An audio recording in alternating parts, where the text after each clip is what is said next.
G'day mate, 40 here. We are going out live across Rumble. We're going out live across YouTube. We're going out live across Odyssey. We're going out live across the entire world. We are live on Facebook, on my Facebook page, on my Facebook profile, on Twitter, right? The whole world is here, ready to carry out a conversation about a classic work from 2006, 2007. Remember The Game? Book by Neil Strauss, The Game. Undercover in the Secret Society of Pickup Artists. So there is a new podcast. Yes, new podcast. And it is called If Books Could Kill. And so this podcast, hosted by a couple of, you guessed it, surprise lefties, all right? They are going after the airport bestsellers that captured our hearts and ruined our minds. Here we go. So it's hosted by Michael Hobbs, who writes a lot on gay issues, and Peter Shamshiri, who I think is straight, who may be married and is an attorney. And they're both on the left. Know that you must have heard of The Game. Yes, this is the book that taught me how to nig. No, that's, I think, Michael Hobbs there speaking, the guy who writes a lot on gay issues.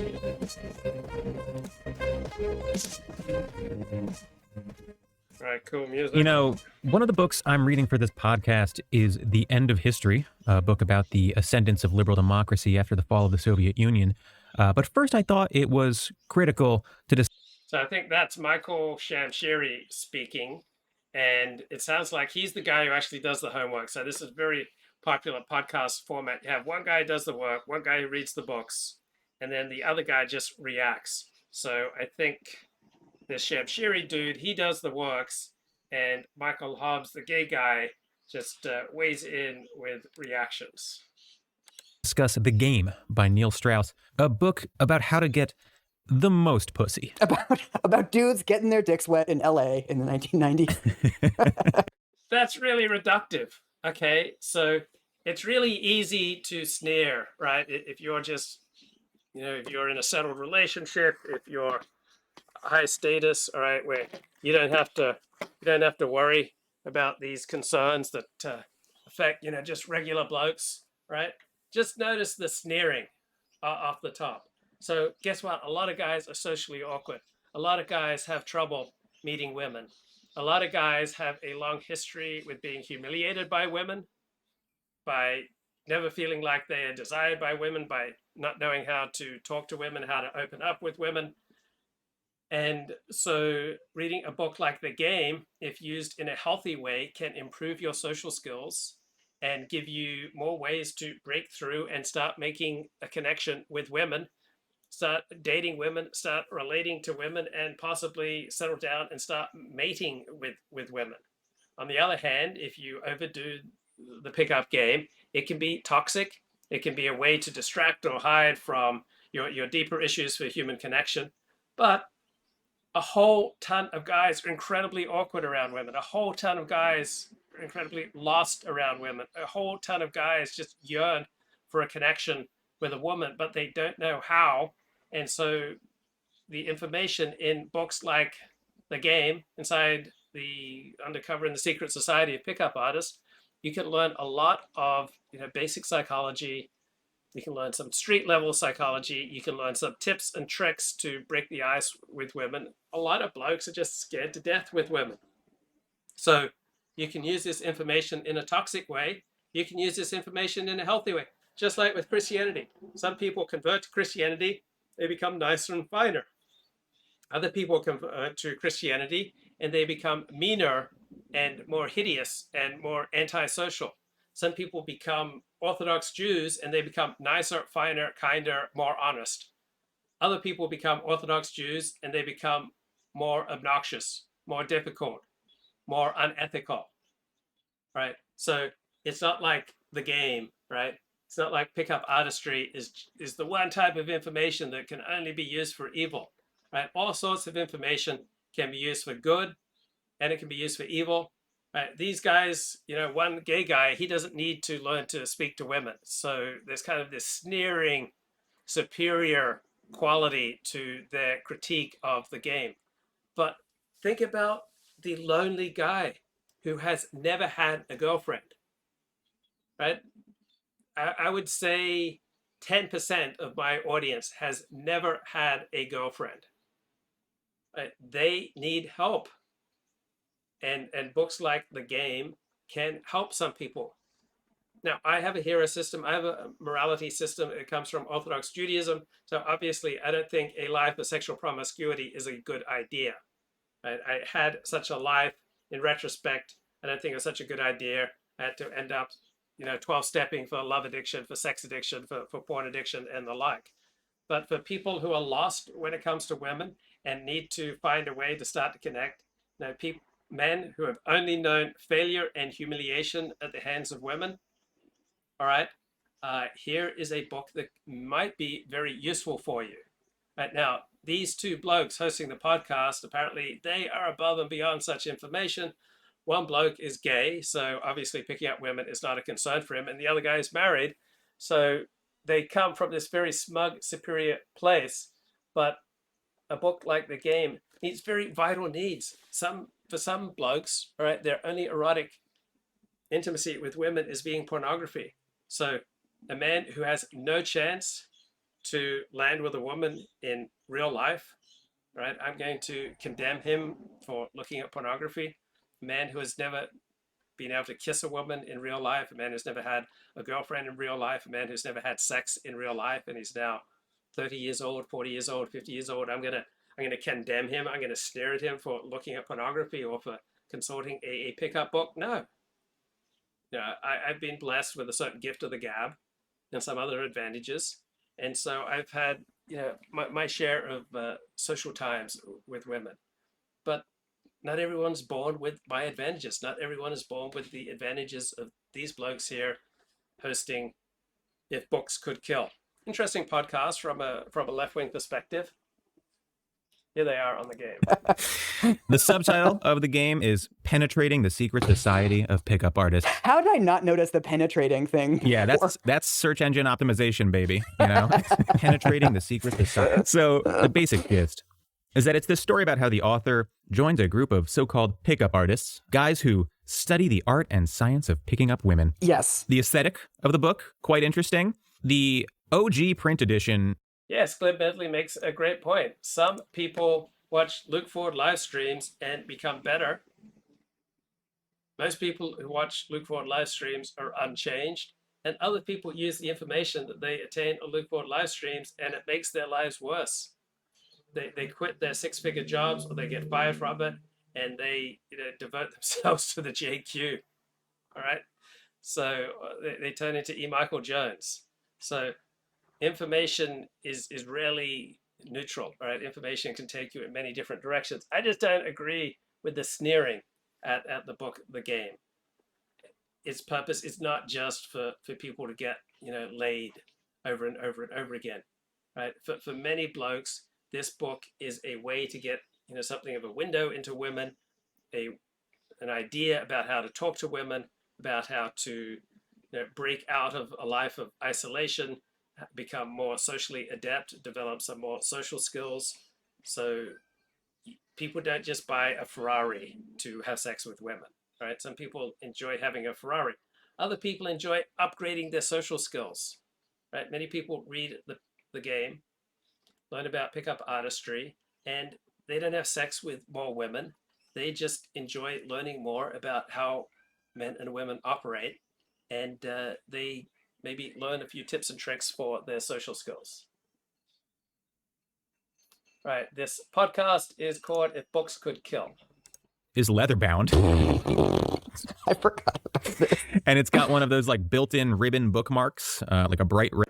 Well, guess what? For some people, in some circumstances, the game is their Bible, right? Not everyone venerates the Hebrew Bible or the New Testament or the Bible of Western civilization, right?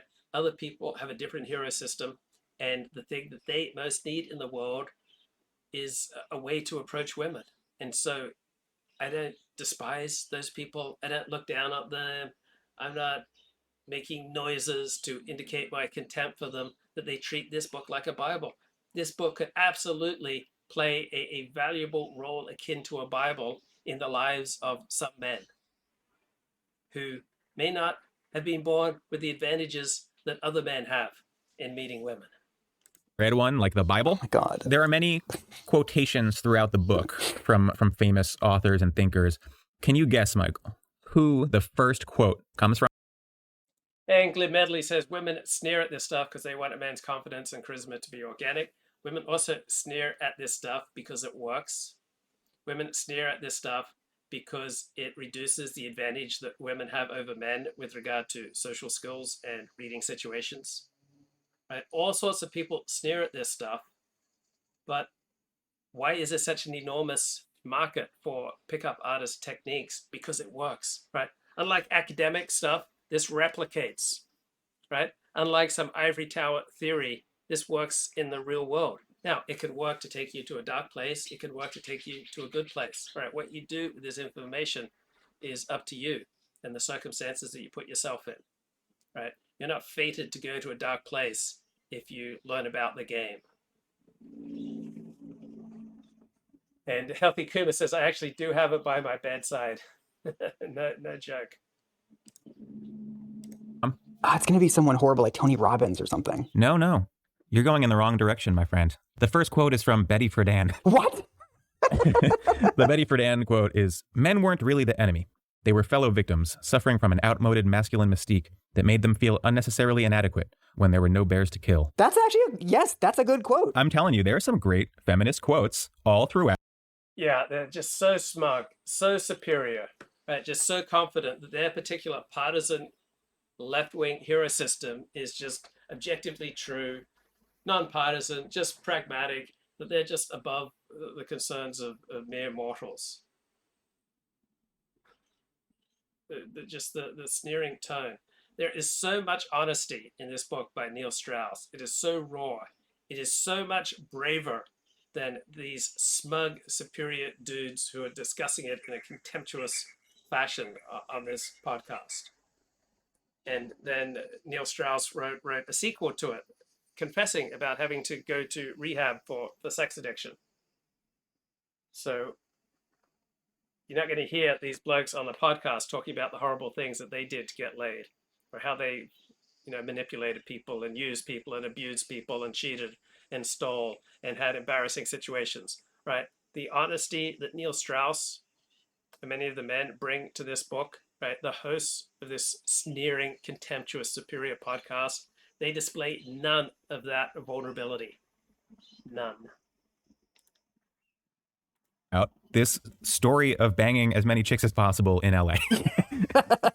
So have you read this book? Have you read the game? So I actually read the So these aren't the Decoding the Gurus guys. This is a different crew. This is Michael Hobbs, left-wing writer, frequently on gay issues. So he's the gay guy in this podcast who hasn't really paid much attention to the book. And then Peter Shamshiri, presumably a straight guy married to a woman and is an attorney. this, I think shortly after it came out or a couple years after it came out, when I was in kind of a pickup artist curious phase. I've always been slightly fascinated by this because, first of all, I always struggled to get laid. Yeah. And second of all, this whole thing always seemed very like straight dude to me. Like this was always wrapped up in this weird... Yeah, it is straight dude. Right. Most men are straight. Most men are interested in women. They're not interested in having sex with men. So Healthy Kuma says, this book is an attack on women's ability to read men. The idea that women can be so easily manipulated. Right. So this book can help even the playing field for men who want to date and meet and connect and relate and possibly mate with women. The dating norms of straight people, which I genuinely find fascinating and totally baffling, where for gay men, it's like 90% attractiveness. So there's not a lot of like game to be done in like my world. Yeah, not a lot of game to be done. Yeah, in the gay world, like getting laid when you're gay is not nearly as difficult as when you're straight, right? So typical gay man has far more sex partners than typical straight men. So maybe still we have a lot to learn from the gay way of loving, right? I don't know. Maybe gays have lower STD rates than straights. I think, yeah, I'm not sure that's true. Maybe gays have better records of monogamy than straights. Maybe they have lower incidences of suicide and mental illness. Maybe they have lower rates of venereal disease. Maybe it's just a healthier lifestyle. I'm skeptical, but I'm pragmatic. Whatever the evidence says. If the evidence says the straights tend to have lower rates of STDs than gays, the evidence says that straights are less likely to have severe mental illness than gays. If the evidence shows that straights are more likely to be monogamous and selective in their sexual partners than gays, the evidence shows that straights are less likely to get arrested for having sex in public, or having sex with random strangers and passing on monkeypox, right? If that's what the evidence shows, then I will simply side with the evidence. But hey, maybe the gays can teach us a better way to live and to love. Whereas in straight world, it seems like there's this dance of confidence and kind of the vibe that you give off. And I was always kind of fascinated just because it seems like it's harder to date as a straight guy than a gay guy somehow. Yeah, I think that's right. Yeah, you have to put a lot more effort in, right? It's a lot harder, like dating the opposite sex than just dating someone of the same sex. It's quite a bit harder.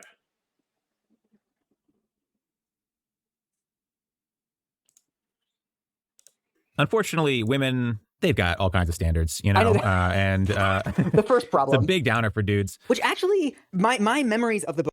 Okay, so when you're saying that women have all kinds of standards, aren't you saying that perhaps some other groups don't have that many standards?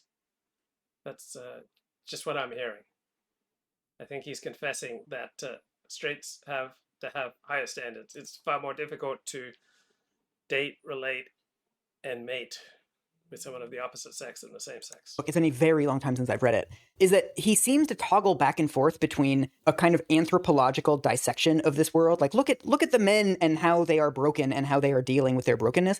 And then, like, one paragraph later, he'll switch to basically advice. Yeah. Yes, that is how the book's broken up. And so that's why there's so much more honesty and vulnerability and confession in the book than any smug, superior to dudes analyzing the book. To be one of these pickup artists, and it seems like the author himself couldn't really decide or was trying to have it both ways. Yeah, that's exactly right. It's very clear that he goes into this. Okay, this is a massive seller, right? I had no problem reading every word of it. Not only did I have no problem reading every word of it, I probably read some sections of it multiple times. I then signed on for, unused portions. Signed up with Neil Strauss's mailing list to get access to 60 pages or 80 pages that didn't make the final cut of the book. It's a very easy, very fun book to read because it's not smug and contemptuous and superior to its audience, unlike the hosts of this podcast.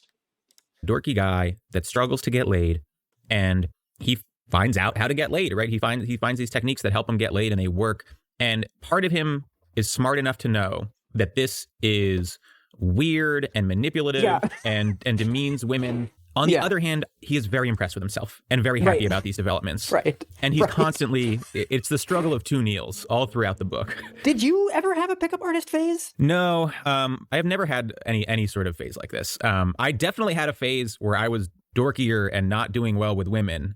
I've never enjoyed, even when I was better at it, like going out to bars and like talking to random women and trying to hook up with them. I don't have like a ton of interest in being like, oh, could I sleep with that random stranger? Right. But now I was never intrigued by this.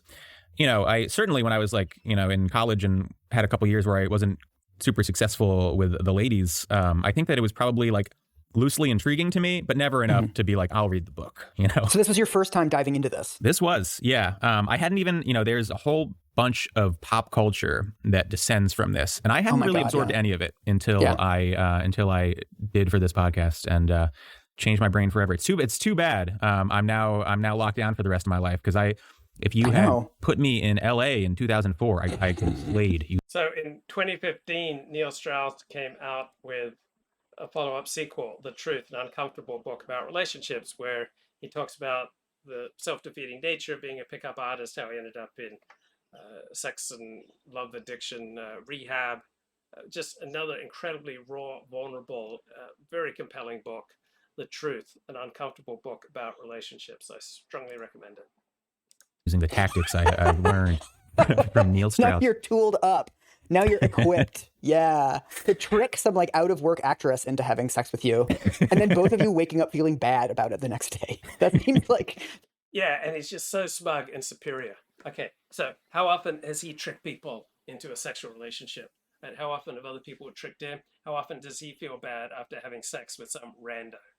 Right? You don't get the truth, the vulnerability, the honesty of Neil Strauss's book from these two smug, superior podcast hosts. Sex is complicated, right? Vulnerability is difficult and challenging. Human connection is challenging and demanding. And if you connect with people, there's always a chance that you'll regret it afterwards, right? So it's not like sex is the only kind of interaction where people might regret it afterwards. So I'm sure some of the people use these techniques and then regretted the sex afterwards. I'm sure many people use these techniques and help them to achieve dating, mating, relationships, all sorts of good things. It's not inherent in these techniques. It's not inherent in the methods discussed in this book that will have these horrible outcomes. Yeah, you could just stay in your room and play video games and just take a complete skip on the messy world of human connection. The experience that he's trying to replicate in this book. So let's kind of set the table here. Neil's a journalist, right? And he, as part of his job, first dives into this online community of pickup artists. And we're in the early 2000s here. They use all sorts of like cult-like lingo. Sarging is going out and picking up women. Oh my God. Groups of girls are called sets. Okay, any in-group employs cult-like lingo, right? In Orthodox Judaism, we employ cult-like lingo. In Seventh-day Adventism, we employ cult-like lingo. Any in-group employs cult-like lingo. Why? Because any in-group has many characteristics of a cult. You can't join an in-group, some closely identifying in-group, without participating in many of the characteristics of the cult. But these two guys, they're so smug and superior. They use cult just as a pejorative. They'd never be vulnerable to something like this. Like every enthusiastic, passionate phase of life has its own lingo. It's not unique to pickup artistry. Healthy Kuma says, Luke, I get the feeling that you don't like these guys. Yeah, the irony of some gay guy judging classifications made by, heterosexual pickup artists. But he has no sense of irony. They have no sense of humility. They're just so above us mere mortals. So like if there's three girls, that's a three set. Oh my gosh. IOIs are indicators of interest. So it's never like, she seemed like she liked me. It's always, right. I was getting some IOIs from this girl. Right. Indicators of interest is an incredibly valuable social skill, right? If you look for IOIs, you'll not be humiliated when you ask a girl out because you'll wait till you get some IOIs. If you wait for some IOIs, you'll never be humiliated when you seek to progress with a woman, right? You will not talk too much. You will not annoy women nearly as much if you simply pay attention to IOIs.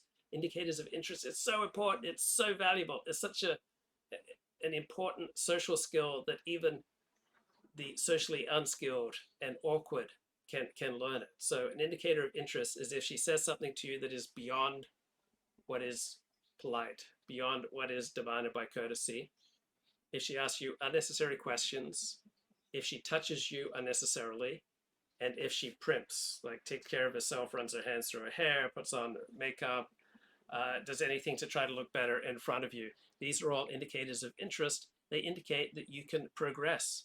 And if you don't get any indicators of interest, then you don't try to progress because it's pointless. Such a valuable, important social skill that will make your life so much easier, make your interactions with the opposite sex so much more smooth and so much more comfortable for all parties concerned. but they scoff at it. IOIs is a gift.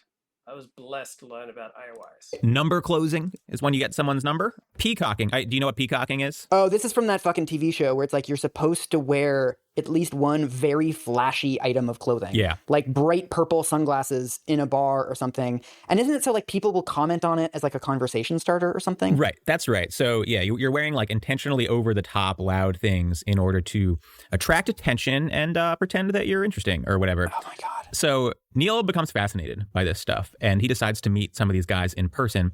So he signs up for a pickup artist workshop put on by the most prominent guy in the community, Mystery. Mystery, the now famous Mystery. That's right, made famous by this book. Yeah. Mystery's real name is Eric Horvat Markovich. For some reason, he has it legally changed to Eric von Markovich, which I guess he just thought sounded cooler. He's right. He's a prolific writer online about picking up women, well known within the community. His aesthetic is just fully Chris Angel. Right. Pale, dark hair, soul patch, nail polish, big earrings. He embraces like a aggressive form of peacocking. So he'd be wearing large top hats all the time. He's 6'5" and wears boots with 6-inch platforms. No way. You throw in the top hats and this guy is like towering in the club, well over 7 feet tall. He's like the fucking Chrysler building everywhere he goes. Yeah. He wears vests and large coats and numerous watches on each arm at a time. Also, my memory of this guy from the eventual VH1 show is that he's also quite like conventionally attractive. You know, it's interesting. Neil describes him as like a very mediocre looking dude. I think he's a pretty good looking guy. He's got like, you know, tall cheekbones. He's tall. He's in decent shape. He's a good looking guy. It makes you wonder. It makes you wonder why he needed everything else. Yeah. When they first meet, Mystery hands Neil a manila envelope containing pictures of the hottest girls he's ever dated. Wait, really? That's a real... And they're just so superior to that, all right? They're just above that, all right?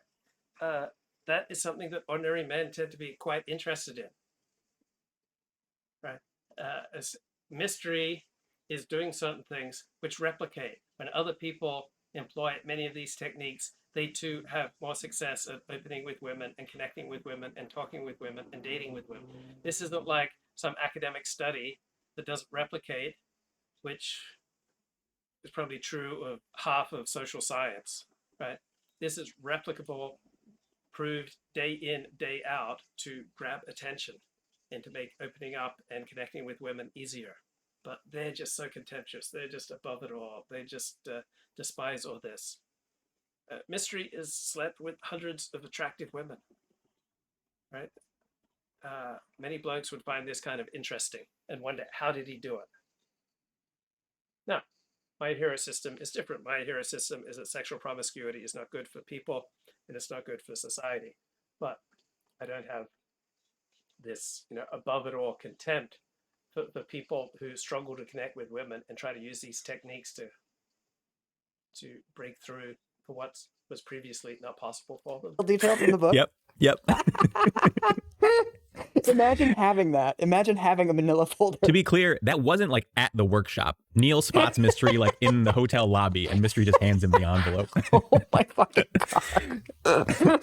So Neil is like reasonably self-reflective about all of this.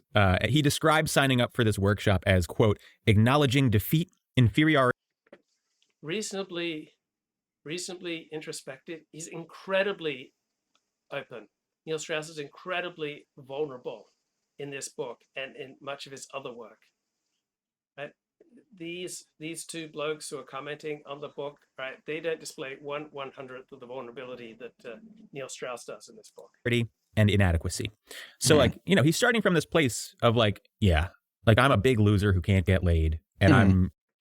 Oh, but you're superior to that. You've never felt that. So this doesn't concern you. Comment from the chat. Let's imagine the counterfactual that all this remained secret. The women had no idea that they were getting gamed. These guys should be open. These pickup techniques are out in the open. Going to sign up for a workshop and pay someone $500. And I understand that is pathetic. So I guess I should teach you some strategies, right? Yeah. Teach me, give me the wisdom and the knowledge. A lot of it is like very... Yes, I really want to know what a gay guy thinks about techniques to meet women. Stupid icebreakers. Like, my friend was invited to be on Oh, stupid icebreakers. Right? These are icebreakers that have been successfully used by hundreds of men. Right? That you don't happen to have this problem, right, doesn't make you inherently a superior creature who can have disdain and disgust and contempt for men who successfully use these techniques to overcome disadvantages that they've been given by nature or by their upbringing so that they're not as successful, they're not married like you are, right? So two men who have advantages that most other men do not, right, are just filled with contempt for this book that helps ordinary blokes start to open up with women and have half a chance with women. On Maury, like, should he go on or is it going to be too embarrassing? Okay. Some of them are things that you do to sort of like build a little artificial bond between you and the gal. So one of them is, that's a good question, right? Talking to a stranger, hey, I got a friend who's been invited to go on Maury Povich. When Maury Povich was on the air, should he go on or would it be too embarrassing? Right? If it works, it works. It helps two people connect, right? Just like talking about sports. Right? Human connection is difficult. This is a way that ordinary people who don't have your advantages can start to connect. You're in the middle of a desert in a box. Describe the box to me.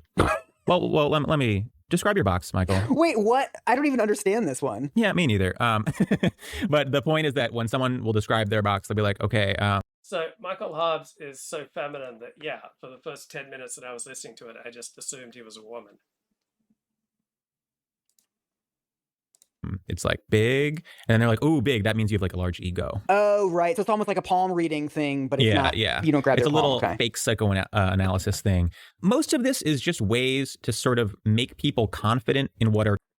So if this is just a palm reading thing, what does it say? It says that many women are into astrology and palm reading. So you're meeting people where they're at, talking to people in terms of what they're interested in. You're taking other people into consideration.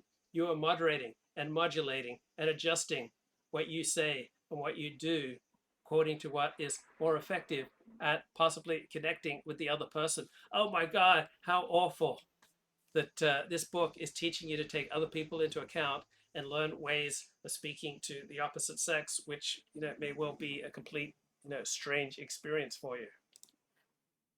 Traditionally the most awkward parts of a conversation. Yeah. Another part of it is just a recognition that women have a sex drive and like want to hook up, but again, it's like less socially acceptable for them. There are these artificial barriers that you need to sort of work through. Wait, can I tell a story? Yeah. I was in a bar with a female friend of mine, and we were hanging out, and I left to go to the bathroom, and I came back, and there was this guy talking to us. He had come up to her and said, "Hey, me and my friends are trying to name all of the oceans. And we got Pacific, Atlantic, Indian. I feel like there's another one. Isn't there another ocean?" She's like, "Oh, Arctic." And then sort of before she knew it, she was like in a conversation with this guy. Yeah. And then the next day I like Googled, like something felt fishy to me about it. And I Googled around, and there was literally like an article of like pickup artist strategies. And one of them listed was pretend you don't know the names of all the oceans. I don't think that's in the book, but it sounds exactly like a ton of their openers. Yeah. Yeah. You're just sort of engaging someone off the bat in a really natural sounding conversation. Right. Another thing they do is little sleight of hand magic tricks. A lot of guys are absolutely terrified of women, like particularly guys whose origins are Northern Europe, right? So the further north you go in Northern Europe, the more likely you are to meet blokes who are terrified of women, for whom one woman is enough. And then the further south you go in the Northern Hemisphere, the more promiscuous the men get. But a lot of these blokes who are terrified of women are absolutely great blokes. They just need an opening. And if using a corny question like, oh, I know there's another ocean, right? If that helps people connect, like who are you to throw rocks at it? It's a perfectly innocent question. It's a way for painfully awkward people to make a little bit of progress and perhaps have a chance at happiness in life. Oh my God, how awful is that? Tricks. Oh yeah. So Mystery is like a magician as like one of his little gigs, and Neil like spends a couple of like plane flights learning little sleight of hand things. Oh my God, so you learn techniques to bring joy to people, right? You learn techniques to bring a little extra happiness to people. You learn techniques to learn to connect with strangers, right? You learn techniques to help you entertain. You learn techniques to enable you to be the life of the party. Oh my God, that's so awful. Oh my God, straights are just so weird. Why would straights want to bring joy and happiness to people? You know, it's basically what it sounds like. Like, check this. Look, I can make this beer bottle levitate. Okay. There's something called soul gazing, which is when you're a few minutes into a conversation, you just have a girl stare into your eyes and you stare into hers, and you sort of, you know, you give it a little intro, like, oh, there's this like technique I'm trying, so like let's try it out. And the whole point is that like there's research showing that if you like stare into someone's eyes for long enough, you start to feel more comfortable with them. That sounds fake, but sure. There's also the prop bag. I'm gonna send you a couple of screenshots. Okay. And the prop bag is literally what it sounds like. Many pickup artists carry around a bag full of props that they use in the course. Oh my God, this is also shocking. Like women never use any manipulation techniques with men. Like women never have any props to capture male attention. That women never make any effort with their makeup or with their clothes or the things they say or where they go or any of their actions to try to grab male attention. Hey, this is also creepy that men might start doing some of the things that women do so effectively to capture men. Oh my God, now men are doing some of these same techniques to capture women. Oh my God, it sounds like this is a book to help men and women mate and relate. Oh my God, this is so awful. Of picking up women. Wait, like literal physical props? Like Carrot Top? You'll see. Not to that level. All right. I just let me know when you get it. Okay. And feel free to read out your favorites. Sniggering, contemptuous, because they don't have this problem, so they have zero empathy for men who do. Chat says, I was shocked when Dan Savage was touted as a sex expert for the general population, not specifically for the niche he identifies with exactly. Some guys wear makeup. Is that a line too far? Depends on the situation, the circumstance, the culture. And I think it's in here. Asking trivia help doesn't work as much in the smartphone era. Great point by Glib Medley. Healthy Kuma says a woman's entire body is a prop trick. Whoa, I sound like Claire Core, according to the chat. You've sent me a page. You sent me 3 pages of this fucking book. The prop bag is very full. So one of them is a pack of gum, Wrigley's Big Red, a pack of condoms. It's starting off somewhat normal. A piece of dryer lint for the lint opener. Walk up to a woman, stop, wordlessly remove.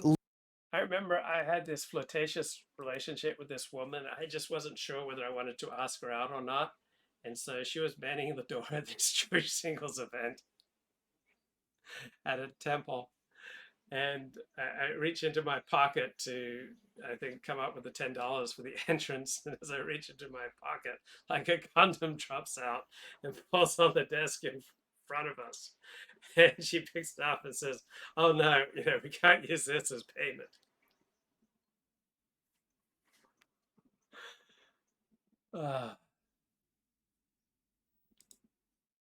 Lint hidden in the palm of your hand from her clothing. Ask, how long has that been there? Then hand her the piece of lint.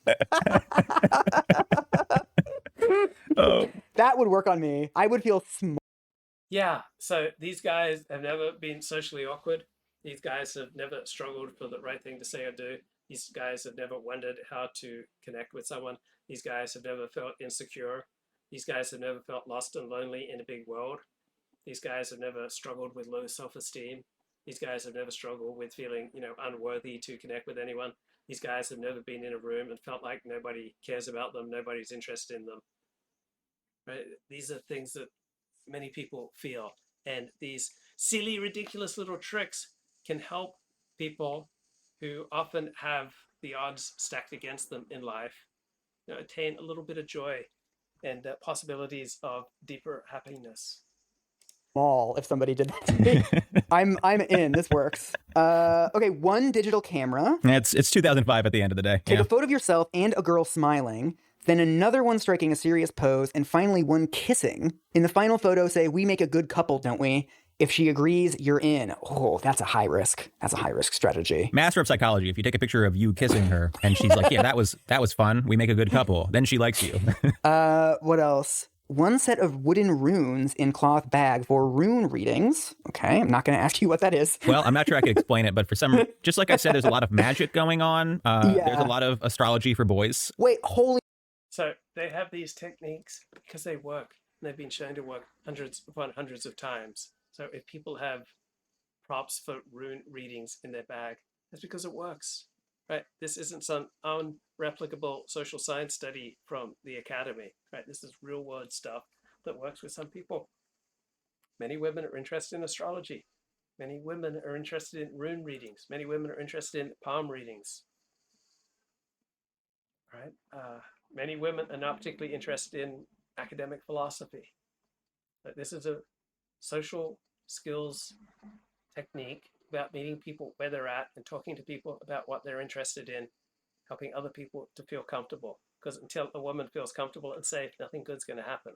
Shit. Okay, now I'm at the end of the list. One small black light for pointing out lint and dandruff on girls' clothing. A neg. Yeah, that's only if you forget your lint. You should blast her with a black light. This is something you... And it probably works hundreds of times. And these aren't Orthodox Jewish women, right, who are getting seduced by this. These aren't traditional Mormon women or traditional Christian women. Right? These are usually secular women, somewhat adrift in the world, also awkwardly looking for connection.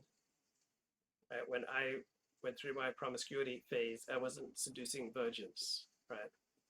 I was, hooking up with equally damaged women to myself.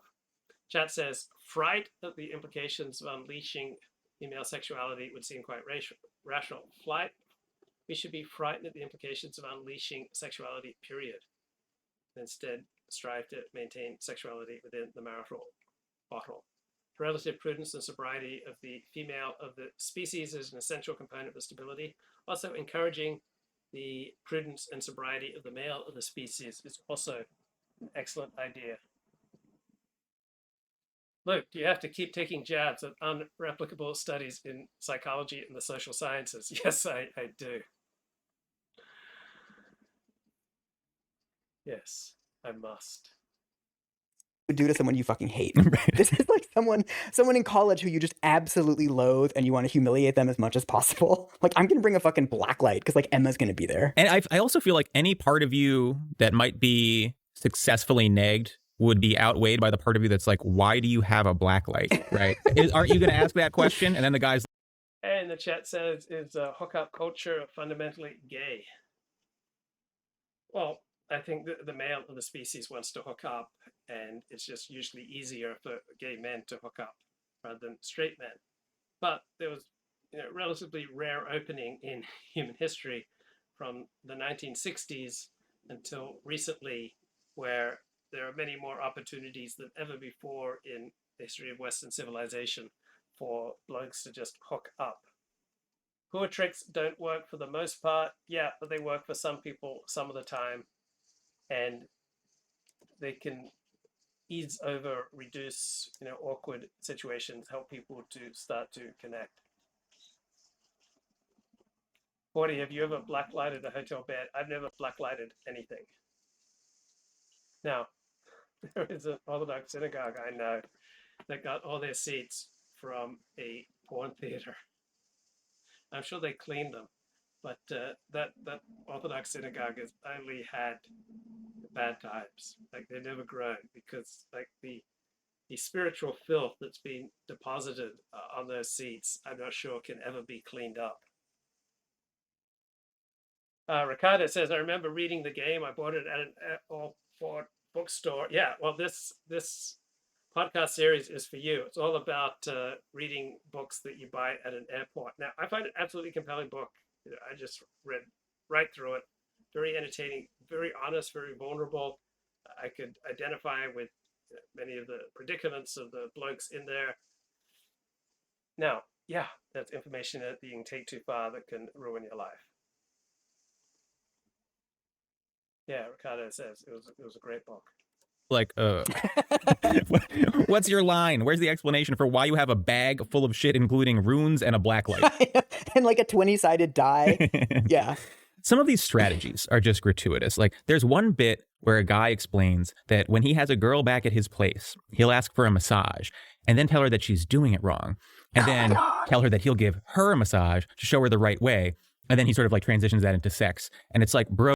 Well, I don't know about you, but I've had women back to my place. And we both went back to my place fully with the expectation of having sex. And I lost my nerve. Right? And if I used a technique like that, maybe I would have been more effective. But a lot of guys get a woman back to their place, and they lose their nerve. They're awkward. They don't know how to transition things. So my moral perspective is that sexual promiscuity is bad for individuals and society. Same time, I recognize that many men are just incredibly awkward, and even when everything has been made easy for them, they still find ways to fumble getting a connection with a woman. And sometimes, these connections can move on from dating to mating and a greater commitment than just fun. Oh, she's at your place giving you a massage. You don't need tactics anymore, right? Like, this guy is experiencing one of like life's great pleasures, getting a massage from someone who's attracted to you. So I remember when I was writing my book on Hollywood movie producers, and I went to, I think, Edgar Sherrick's last movie. He started Wide Water Sports for ABC TV. He produced about 70 TV movies, about 15 theatrical movies. And at the screening of his last movie about Lyndon Baines Johnson and the Vietnam War, I met this young actress, and we hit it off, and we were talking, and she shared some anecdotes about me, about how challenging and painful it was for her to having sex with really big dick men, and we made arrangements to go to dinner, and then I invited her back to my place, and she said, well, you know what that means. And anyway, she came back to my place, and I lost my nerve. I just lost my nerve, and she left half an hour, 40 minutes later. I didn't know how to. I just lost my nerve, and so I don't think I'm the only guy who sometimes loses his nerve around women. Well, not just around women, in all sorts of social situations. At times, the shame will kick in, or the low self-esteem will kick in, or I just lose my nerve. I just clam up. I feel small in a big world. I feel lost. I feel lonely. I feel like, nobody here cares about me. It's pointless to try to talk to anyone. But some of these techniques might be able to help with this. While sexual tension builds, and he cannot enjoy it because he's like turned all of human interaction into this weird manipulative game. And that's an ongoing theme throughout this, where like they cannot process human interaction except through the lens of the game. At one point, Mystery has a conversation with a girl he likes. They cannot process human interaction except through the lens of the game. Maybe that lens helps in some circumstances process human interaction, like human intimacy is challenging. And so sometimes we have to make it more abstract or look at it through the lens of a game, right? It's about what works in the final analysis. So this is just one technique which can be abused, which can be overused, which can be toxic, which can even be fatal.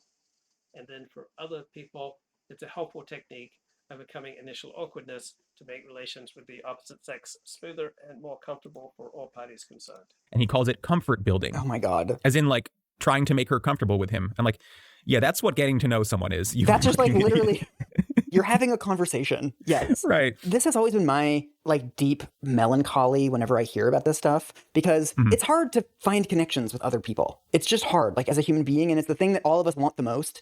But you can't just come out and say like, I'd really like to form a connection with you. Everything has to be done in this kind of between the lines way. But you're gamifying it to the point where you're not even participating in these conversations, it feels like. It's just how deep the insecurity runs, right? Like, they have to imagine everything as part of the game, because if it's not, then they're sort of like laid bare. Yeah. There is another guy, Ross, whose primary game is... Yeah, a lot of people are insecure. Guess what? These two hosts are insecure at times. Nobody is secure in all situations and circumstances. So there are many situations where I feel cool, calm, and collected. I might even feel cool, calm, and collected right now. But there are other situations where I feel incredibly awkward and lost and lonely and small and unworthy. John says, part of the deal we live stream viewers have with Luke is that he exchanges embarrassing anecdotes that have been educational for him, but in exchange, we have to hear him boast of sexual conquests.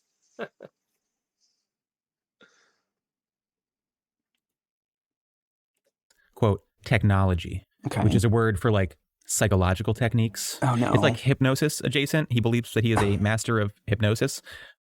And yeah, the chat makes a very good point. This book addresses all the things that they're criticizing and addresses it in a much more human, open, honest, vulnerable way than these two smug critiquers. So he does things like try to get women to associate positive emotions with him.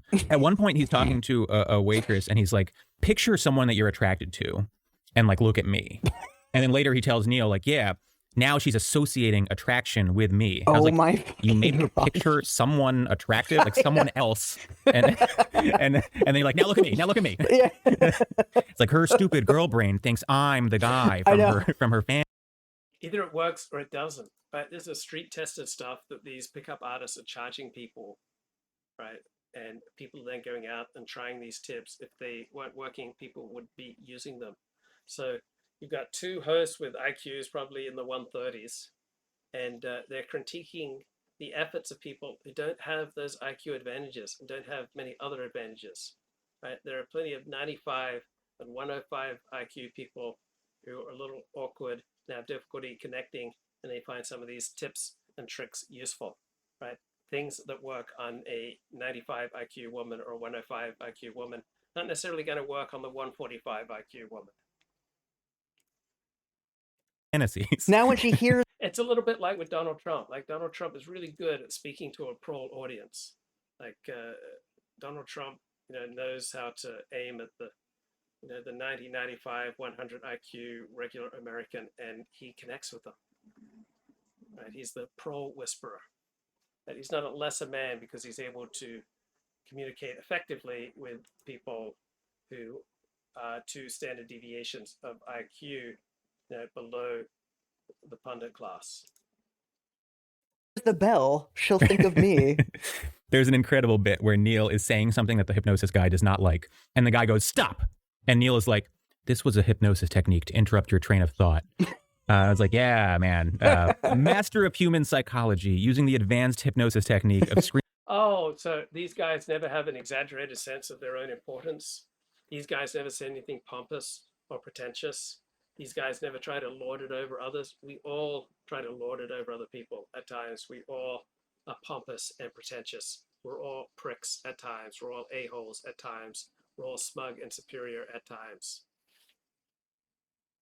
There's just very little sense of humanity in these hosts. You mean stop when you want to interrupt someone. So obviously there are many things these guys do that are just scumbag shit, just terrible things. There are systems for getting around women who have spouses, right? So one of these guys is a lawyer, and guess what? There are things that lawyers routinely do that are just scumbag things. They're just horrible things. They're just unethical things. The other guy here is a writer and a journalist. There are frequently things that journalists pull that absolute scumbag things. So what scumbag tricks have these two pulled? I've pulled my share of scumbag tricks. We all have. Right? We've all fallen short of propriety. People in sales, right? They do all sorts of unethical things. People in law do all sorts of unethical things. People in accounting and dentistry and doctors, right? The world is filled with people manipulating and trying to take advantage of other people. Getting around the spouses so you can hook up with the women. Love it. There are a lot of tactics that involve like ignoring the person you're interested in or being mean to them in some way. Okay, so teasing someone or ignoring someone, that's not a scumbag trick, right? A playful negative comment, right? That's not a scumbag trick, right? There is normal marital sadism. Men and women married to each other routinely do things to deliberately hurt the other partner. Even in the best of marriages, they're each routinely engaging in normal marital sadism. They are each routinely, deliberately doing things to hurt the other spouse. We are constantly, deliberately doing things to hurt other people. If these hosts are unaware of that, then they are disconnected from what it means to be human.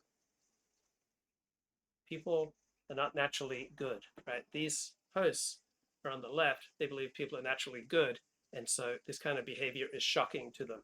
From a traditional perspective, pickup artistry is low class. It is antisocial. It's not something encouraged. And there's no ethical pickup artistry. But these hosts, they want the pickup artists to engage in only ethical pickup artistry, right? Just like people in the liberal left. They want, ethical BDSM. They want ethical swinging. They want ethical forms of sexual sin. While from a traditionalist perspective, these are all sins. There's no ethical way to practice these sins. Wasn't this the thing, if there's a hot chick, you should hit on her less hot friend? Yes. Because like she's used to being the center of attention, but all of a sudden Sheila is getting the guy hitting on her, and it makes There's nothing unethical or scumbaggery about employing this technique. her feel weird, and then you can like scoop her up later or something. That is correct. That's a big part of the book. There is one part of the book where there's like diagrams that are drawn out like fucking war plans. Like there's two girls at the bar, and like I will move in from this direction. Oh my God. So some people who are less intelligent than these hosts need more precise instructions. They even benefit from diagrams. They need to have all sorts of things spelled out for them that the 135 IQ guy doesn't, right? Communicating in a way that 100 IQ people can understand you is not a bad thing, right? You're not a scumbag. You're not lesser because you speak in a way that is comprehensible to a larger swath of the population. God. I'm going to send you a diagram. Oh, you're sending me the actual fucking diagram? Jesus Christ. No, not that one. Okay. This is a different diagram. The book is full of diagrams. Wait, what the fuck is this? This is from Mystery's Workshop, and it is a bunch of negs. Should you explain what a neg is? So if you want to research my point about how we're all constantly doing things to deliberately hurt each other, just look up normal marital sadism. There was an article on Slate about this. I'll see if I can find it. Yeah, I guess so, even though it's such a part of the culture now that I assume everyone knows. But a neg is when you intentionally say something rude with the idea being that they will be a little bit offended and therefore sort of want to win your affection. Right. So it's a female diagram, like a woman, and then next to each, I guess, body part is like a neg. So like a neg associated with each feature. Is that a wig? Oh, well, it looks nice anyway. I think your hair would look better up. What do you call that hairstyle? The waffle? I like that skirt. Those are really popular these days. Those shoes look really comfortable. And then another one is you kind of have man hands. That one's just mean. Yeah, some of them are like way too mean, where it's just like, you look like a stupid bitch. And I don't understand how that's working. A big theme of negging is that, I don't know if this is a 2005. Oh, so without negging people would be critical to each other. Without negging, people wouldn't be mean to each other. People are mean to each other all the time, right? Do you ever watch a football game? You know, people are colliding with each other at a high rate of speed, being highly damaging to one another. This is the nature of reality. People are not naturally good. People are not naturally pro-social. People are not naturally kind and honest. All these things need to be developed by society. So the left liberal view is that people are born basically good, and then society corrupts people. The traditionalist conservative perspective is that people are not born basically good, and society, generally speaking, helps people to become more pro-social, right? That's how I understand reality. But they're like very convinced that telling a girl that like another girl at the club is wearing the same thing will just like devastate her. Oh yeah. I don't know if that's true or not, but they seem to believe very much that it is. What's so frustrating about this is like, there's a lot of people that really struggle in these kind of interactions. Like talking to a person at a bar who you don't know is it's just the worst form of human interaction. And it sucks that this is what people have to do to date. Right. So I get that like people would want to sort of systematize this or have conversation openers that are more interesting than what do you do for a living or like what's your name or something. I sort of get the need for it. But instead of guiding people to like, okay, here's how to have like a meaningful conversation or like, here's how to make somebody comfortable. It's like this shit where it's like, here's how to manipulate somebody. Here's how to seem like you're giving somebody a compliment, but you're actually denigrating them and establishing. Oh, so if we didn't have this, there wouldn't be so much manipulation going on between the sexes. Already we have high amounts of manipulation going on between men and women. This movement is talking about manipulation that's more effective at breaking the ice so that people can connect.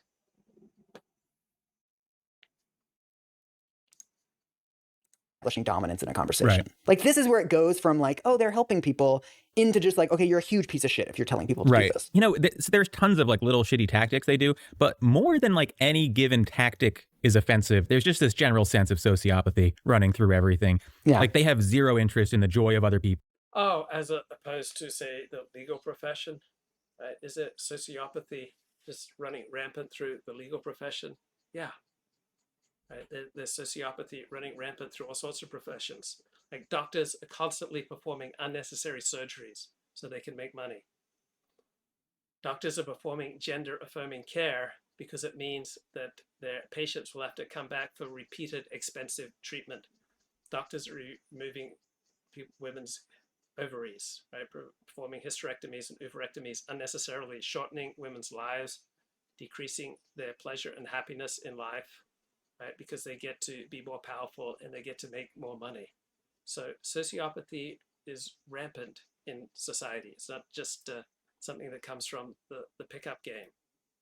So what are some tools to help people navigate a challenging and frequently sociopathic world? What are some tools to help an ordinary bloke who's, say, below average in looks and intelligence and charm and personality and job status and social status? What are some tips and tricks to help this bloke who's not been dealt a kind card in life? What are some tips and tricks that give this guy a chance at connecting with a woman and perhaps finding some happiness? Will accept as a way to get things, zero concern for the pain or discomfort of other people, except Right. insofar as it interferes with their ability to get things. Right. Sometimes it feels like they're maybe humanizing women, but then you quickly realize it's like incidental. Like they'll say things like, don't pressure women or make them feel unsafe. But it's not like, don't make them feel unsafe. Oh my God, this is a book that is written for men who feel intimidated by women. This is a book written for men who are awkward around women. And so it is written for them. It's not written for women, right? It's not written for men like these hosts. It's not written to attain the approval of gay men. It is not written to obtain the approval of society's elites, right? It's written for ordinary blokes who are struggling in life. Because they're human beings. It's Right. like, don't make them feel unsafe because then you might not hook up. It feels like the original sin of all of this is a lot of people. And the chat says, there's a volume problem, right? Luke, your volume is low compared to the video that you're playing. Thank you. I need the feedback. I don't have all the tools and the setup that I would have back home in Los Angeles. So yeah, there will be some technological inferior elements of these streams, but I benefit from your feedback. Accurate criticism makes my show better, and that is very accurate criticism that you're giving to me. So I am boosting up my volume. People are just not well suited to pick people up in fucking bars. Right. It's an insanely difficult environment. Yes. Like, I don't consider myself someone who has terrible social skills or whatever, but This book isn't just to pick up women in bars. I remember I was just walking across a college campus and I just saw this blonde woman walking towards me, and I was able to open with her and I was able to talk to her. Then I was able to get her phone number, and then I eventually went out with her. Right, I've had the ability at times to talk and open and meet and date, women in all sorts of areas because I was born with the gift of the gab. When you have the gift of the gab, it is a lot easier to connect with women. You have a lot more advantages, but not everyone is born with the gift of the gab. And so how do you help people who are awkward? And the book is clearly not just for bars. When you're in line at a grocery store, how do you talk to a woman? When you're waiting for your car at a car wash, when you're waiting for the light to change, when you're a pedestrian, when you're in the park, all right? How do you open with someone that you really want to open with, someone that you really want to connect with, but it's just not something you're good at? Life hasn't perhaps dealt you the best hand of cards.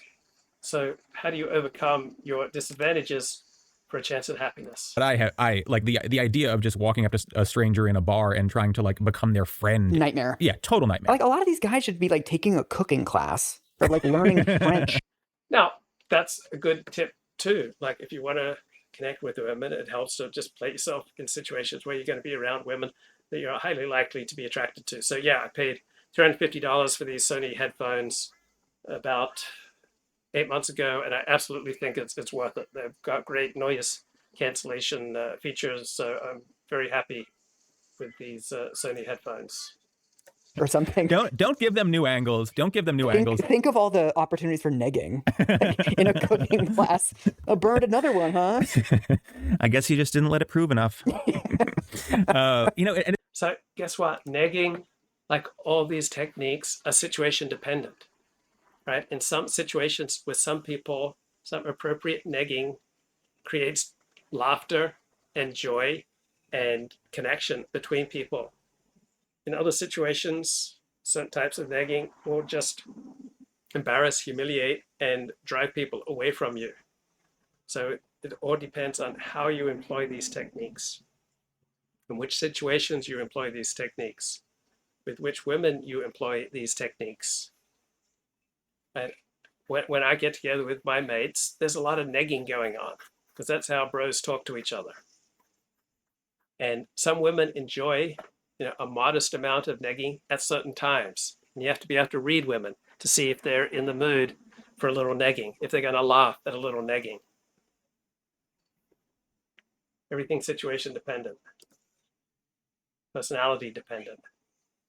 It's also not women alone who are treated poorly here. Like, these guys are all hanging out, and a couple of them seem to be friends, but their social dynamics are riddled with jealousy and mistrust. It's like they replicate all the toxic masculinity of like a 1980s. Yeah, right. These are, generally speaking, awkward dudes who don't have a long history of social success and status. All right, they're not wired right. They're not wired conventionally. All right, these are people who are struggling in life, and guess what? They bring their problems with them. They bring drugs. They're rapists. And some of them, I assume, are good people. But yeah, you've got a lot of struggling people here. Just like you go to 12-step meetings, there are a lot of struggling people and a lot of sociopaths.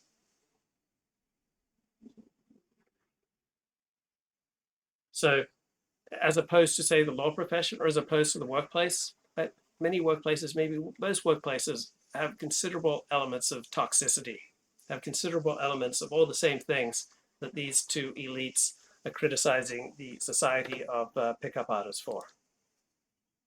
High school football team in a movie, right? But with none of like the male bonding. Yeah, because some of these guys would be better off just like making male friends. Like, some of these guys need intimacy. The last thing I will say about like the strategies is that it's hard to divorce them from like the age and type of the girls that they seem to be pursuing. So they love the idea of like the hot Miami, LA club girl, like blonde and big fake boobs. They love fake boobs for some reason. Okay. This is the early to mid aughts, so they're always being. Yeah, you have to use different situations for different women in different circumstances. All right, the 135 IQ lawyer is not going to go for the same tricks and tips that enable you to have success with the 110 IQ barmaid or stripper. Like, bro, this girl is so hot. She's got the flattest hair I've ever seen in my life, But like, the main thing here is that a lot of these girls are. Look, these are two dudes, right? The podcast is called If Books Could Kill. The hosts are two men. Michael Hobbs is the gay one who sounds like a woman. Peter Shamshiri is an attorney. They're both definitely on the left. But yeah, the gay one, Michael Hobbs, definitely sounds like a woman. He's not a woman, guys. He's a bloke. Are super young. And it's a thing where you're like, are these great strategies for picking up women, or are these great strategies for picking up 21-year-old women in LA, right, in 2004? Right. Also, should we mention the fact that because most people are drinking, there's also like a level of genuine questions of consent here too? It's weird how little he mentions about that. Yeah. At no point is he like, yeah, this girl was a little bit wasted. And yet they're all at clubs, all the time. Yeah. They're partying, they're drinking. Obviously, that's part of what's happening here. I would be a lot more like of a charming Lothario if the person I'm trying to pick up has had 7 beers. You don't have to have like a blacklight with you to get somebody like that to go home with you. Imagine, some poor girl is like at the end of her night just raging drunk, and you just blast a blacklight in her face. It's like, wow, what a lit here. Well, a lot of blokes are around very drunk girls, and they still can't have any success. Right? It's not like drunk women will just go home with anyone or just have sex with anyone. Yeah, this book isn't ethically, morally uplifting or sensitive. Yeah, it's about picking up women, which from my traditional perspective is not a healthy or pro-social activity. But these two guys speak as though there should be, ethical pickup. Now, there's not a strict age at which brains mature. Right? Generally speaking, an 18-year-old brain is more mature than a 16-year-old. But it's not like people just are mentally mature at age 25. The law has to draw a line somewhere, but people are still developing all through their 20s. Right?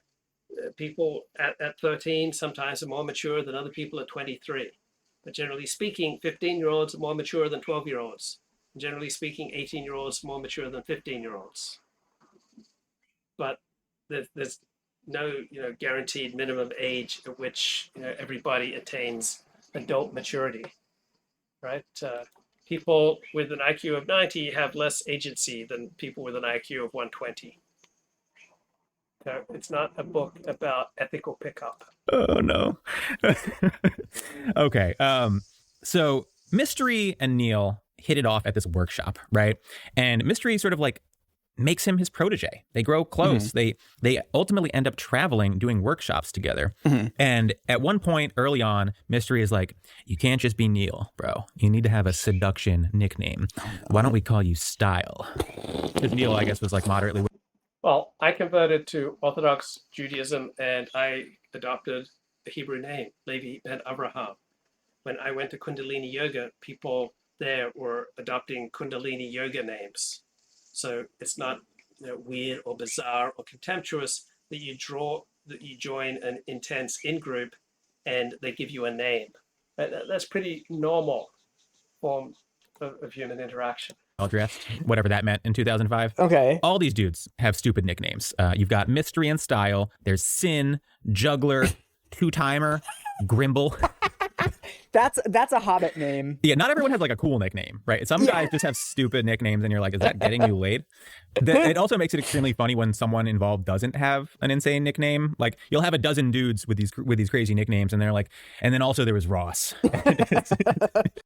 So if someone converted to Orthodox Judaism and took on the name Levi ben Abraham, would they just start making fun of the person? Oh, that's not a cool name. You sound like a loser, bro. Right? If you heard some of these Kundalini yoga names from Sanskrit, I assume that they're not going to necessarily sound all cool. So what? You've got one more thing that helps you to belong to an intense in-group, right? You've got the beginnings of an identity and a place within a group, and you are going along with the traditions of your new tribe. Just why would I have contempt for that any more than if a white man joined an Indian tribe? Or here in Australia, you have white people who join Aboriginal tribes, and they take on, guess what, Aboriginal names. I bet these two left-wing podcast hosts would not be sneering and contemptuous and laughing at the Aboriginal names that all these white people take on when they join an Aboriginal tribe, or when someone converts to Orthodox Judaism or some other more prestigious religion. That's like how U2 is Bono, The Edge, and Larry and Adam. They weren't there that day when they were doing the names. So are these guys introducing themselves? Like when they meet women at clubs, are they saying, "Hi, I'm Style"? Sometimes they do, sometimes they don't. But for the most part, they are supposed to. They are like girls throughout the book know Neil as Style. These guys are like trying to. So when I push live, I put on a persona.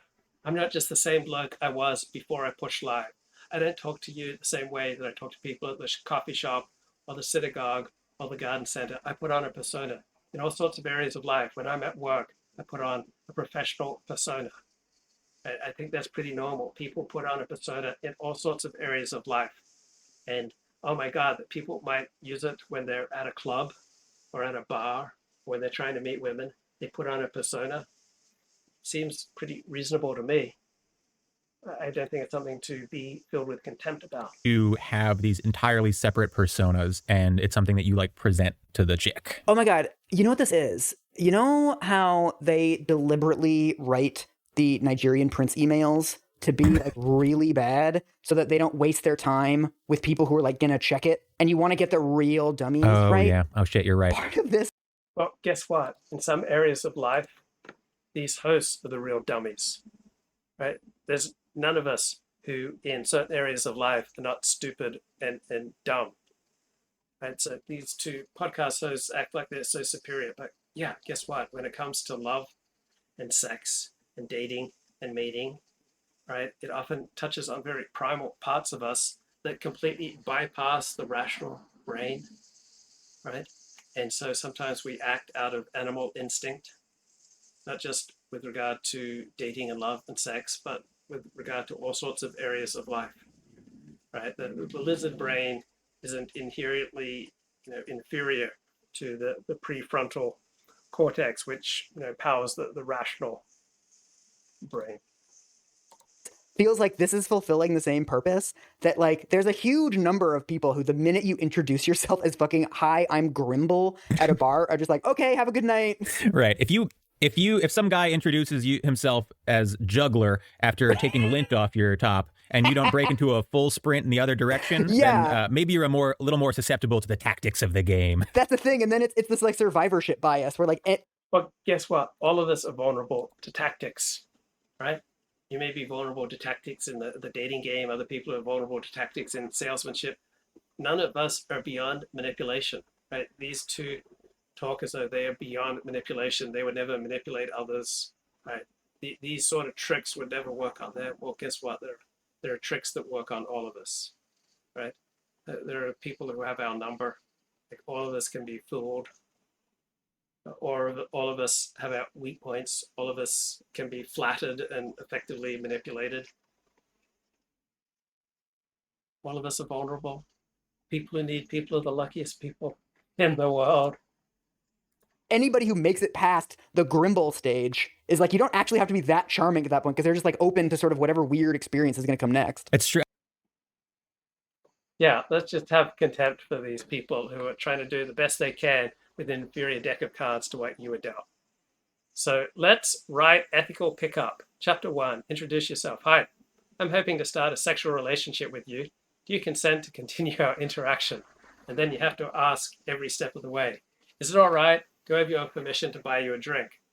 Do I have your permission to ask about your job? Do I have your permission to ask about your family? Do I have your permission to drive you home? Do I have your permission to rub your neck? Do I have your permission to kiss your forehead? Do I have your permission to kiss your cheek? Do I have permission to kiss you on the lips? Do I have permission to unbutton your shirt? Do I have your permission to unhook your bra? Do I have permission to take off your skirt? Do I have permission to take off your underwear? I really feel very strongly right now. Do I have permission to enter you? May I continue to enter you? I'm about to ejaculate. Do I have your permission? Ethical Pickup 101. I mean, and they are, they are pretty explicit that although some of like the real experts are like, I can get any girl, a big part of actually doing this is just like you approach a lot of girls. Yeah. And a lot of them are like, fuck off. Yeah. And eventually you find someone who enjoys rune readings. Right. I mean, a lot of it is just numbers. It has to be. Oh, yeah, for sure. For sure. So we should probably talk about Mystery himself because his personal troubles are a big sort of B story in this book. He is. Yes, obviously, guys who are desperate for help with learning to talk to women are not going to have even an average level of mental health. And the people who get deeply into this game are going to be damaged people. A huge piece of shit. He pressured his last girlfriend into getting a boob job and becoming a stripper. Then. Okay, question from the chat. Is there no place for ethical standards within pickup endeavors? Well, by any traditional means, the pickup world is, outside of that which is licit, outside of that which is regarded as morally acceptable. So there are just varying degrees of degradation in the pickup game, but there is no ethical pickup. There's no ethical sexual promiscuity from a traditional perspective. Right? All sexual promiscuity from a traditional perspective is degrading. Some forms of sexual promiscuity are more degrading than others.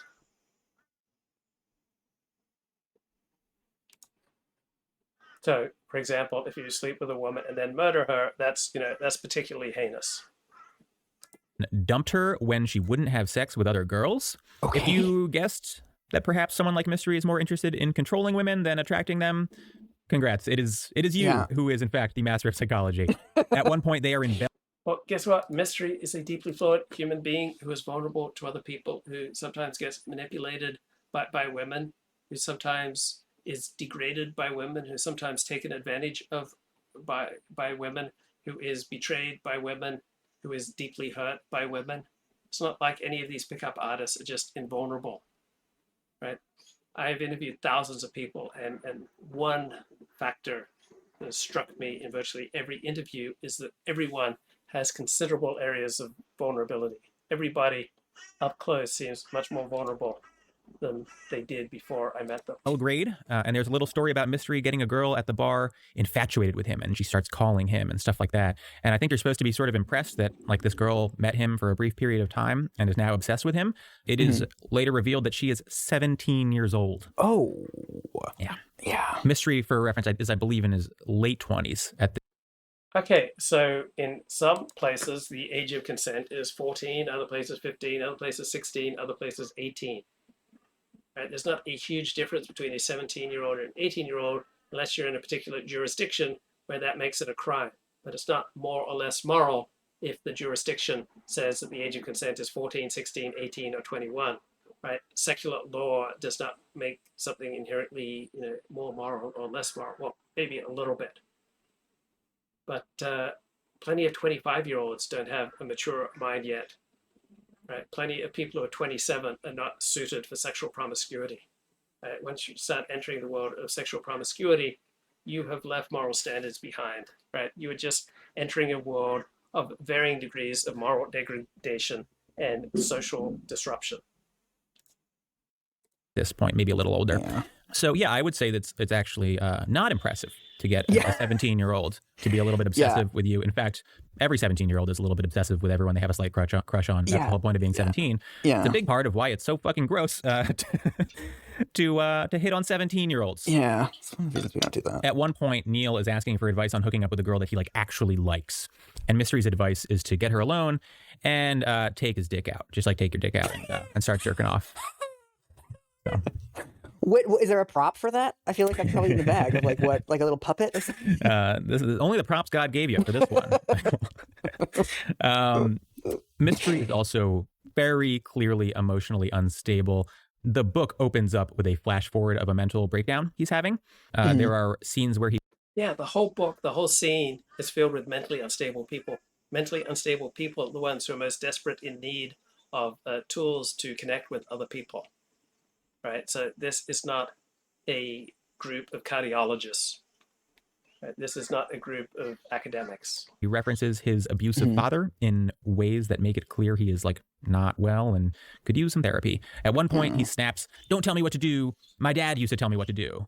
And he'll also say things that are so on the nose that it's hard to believe you're reading it. At one point he says, "I feel really bad about myself, and then a girl sleeps with me, and I feel good again." Well, that is sort of what I suspected. Okay, so you can laugh at that and have contempt for that, but that is the experience of a lot of men. That certainly was my experience for much of my life. I was feeling bad about myself. I got a girl to sleep with me. I felt better about myself. And people would do all sorts of tricks to try to like themselves more, to feel better about themselves. Mystery. You're in the right line of work, Mystery. Dudes will literally invent a system for seducing women before going to therapy. Yeah. Let's talk about some of the other teachers, the other pickup artist teachers in the community. Of course, they call themselves gurus. Obviously. And now style. Because if only these dudes would go to therapy. And I absolutely believe that therapy helps some people. A lot of people are not helped by therapy. It's not like therapy is overwhelmingly likely to help you. It's not overwhelmingly likely to help you. Some people are helped by some forms of therapy, but it's not like therapy is the panacea for these people's troubles. Therapy can help some people. 12-step programs can help some people. Church can help some people. Synagogue can help some people. Getting a mentor can help some people. Getting a friend can help some people. There are a lot of things that can improve your life. Presley says that they all have one thing in common, which is that they are obsessed with the idea that they're the best at this and that the other teachers are not as good. Oh, nice. And Neil describes this as a competing group of cults. And Chat says, a man who pursues women who are themselves seeking promiscuity is a world apart from a man who seduces and preys upon more virtuous women. But more virtuous women are going to be much less vulnerable. So, for example, overwhelmingly Orthodox Jews are still virgins when they married, and it wouldn't really matter how much pickup artistry was practiced on them. Right? It's not going to deter them from the values and the rituals of their community. So game is for people who are playing, right? Virtuous women are not looking to play. They're looking to date to mate. And, each centered around like one weirdo. Yeah. I'm going to read you a quote from Ross, the hypnotist guy, when he's sort of like trying to bring Neil into his crew. You are being led into the inner sanctum of power, my young apprentice. And the price for betrayal is dark beyond measure of your mortal mind. Keep quiet and keep your promises, and I will keep opening the door. This man is like 29. This man. Okay, so why would someone speak that way? Because he has achieved a level of respect among many of his followers that enable him to speak that way. People just don't speak that way out of the blue, right? He's been socially conditioned that that's an acceptable way to speak because he has affected so many lives. He's had such a profound impact on people that they treat him with such reverence that he then feels entitled to say this. Much of what we say and do is socially conditioned, right? If the society in which this guy was operating made saying such things as that unthinkable, he would not have said them. He only said them because that kind of attitude is being reinforced by his life results. It's a college degree. Why are you talking like this? No, that guy is even older, I think. Ross is one of the older guys in the community. It's like, it's very Fedora era, Yeah. These dudes who are trying to be like, I am a master of the dark arts. It's like you're sleeping with buzzed 21-year-olds. And, there's a running theme that a lot of these gurus, not all of them, but some of them are fraudulent and are like only good at picking up anyone in very limited conditions. Oh, as opposed to academics who are only very good in one limited area. Right? Many of us are only good in a certain number of limited areas. This is not a limitation that is exclusive to pickup artists. Again, namely like very young and impressionable women in clubs who have had 5 drinks. There's a point where Style takes Ross, the hypnotist, to a fancy Hollywood party where Ross just embarrasses himself repeatedly, including when he crawls around on all fours pretending to be a dog, sniffing Carmen Electra's ass. Oh my God. Wow. That's quite the 2004 cameo as well. Yeah. So you can be a big deal and a big shot in one sphere of life and get taken out of that sphere like a fish out of water and you don't belong in other spheres of life. That's not unusual. We all seek spheres of life where we can dominate. Like, why do you think I do these live streams? I get to dominate my live stream. And you may get to dominate your STEM club. And you may get to dominate your church, volunteer for the homeless committee. Like, we're all looking for areas where we can be dominant. We all want to win, right? We all want to come first. We all want to matter. We all want to feel special. And so we all seek areas of life where we can excel. We naturally incline to those areas of life where we excel. But none of us gets to be exempt from whole spheres of life where we struggle. Right?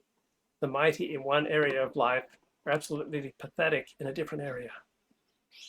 My father was very at ease lecturing in front of 1,200 people. But one-on-one with someone who wasn't buying into my father's very narrow interests, he was pretty lost for conversational ability. The bulk of this book is just like tales of him trying to pick up girls or observing other guys trying to pick up girls in various settings. Insanely boring. I mean, just super boring. And he keeps it interesting in part because they're in LA. Insanely boring to these two dudes, but overwhelmingly hundreds of thousands of people read this book and found it absolutely fascinating. So that these two dudes, including a gay dude, find heterosexual love boring is not a particularly impressive or profound point. And Neil's profile is sort of rising as the book goes on, not just within the community, but also like with his journalism, because he's writing about this as it goes. So he starts getting invited to cool parties and shit. So At one point, he has a pickup competition with Heidi Fleiss, the Hollywood madam. Okay. At one point, Neil nearly gets his target intercepted by Andy Dick, and then Andy Dick expresses some interest in Neil himself. Okay. There's a night where everyone at a party is being super nice to Neil and telling him that they love him and stuff like that, and he's like, sorry, what's going on? And then someone reveals that everyone thinks he's Moby. So when I've been on porn sets, they weren't particularly interested in which rabbis I knew. And when I was around various Orthodox rabbis, they weren't particularly interested in which porn stars I knew. And neither group was particularly interested in, which professional athletes I'd interviewed. So, yeah, different people have different interests.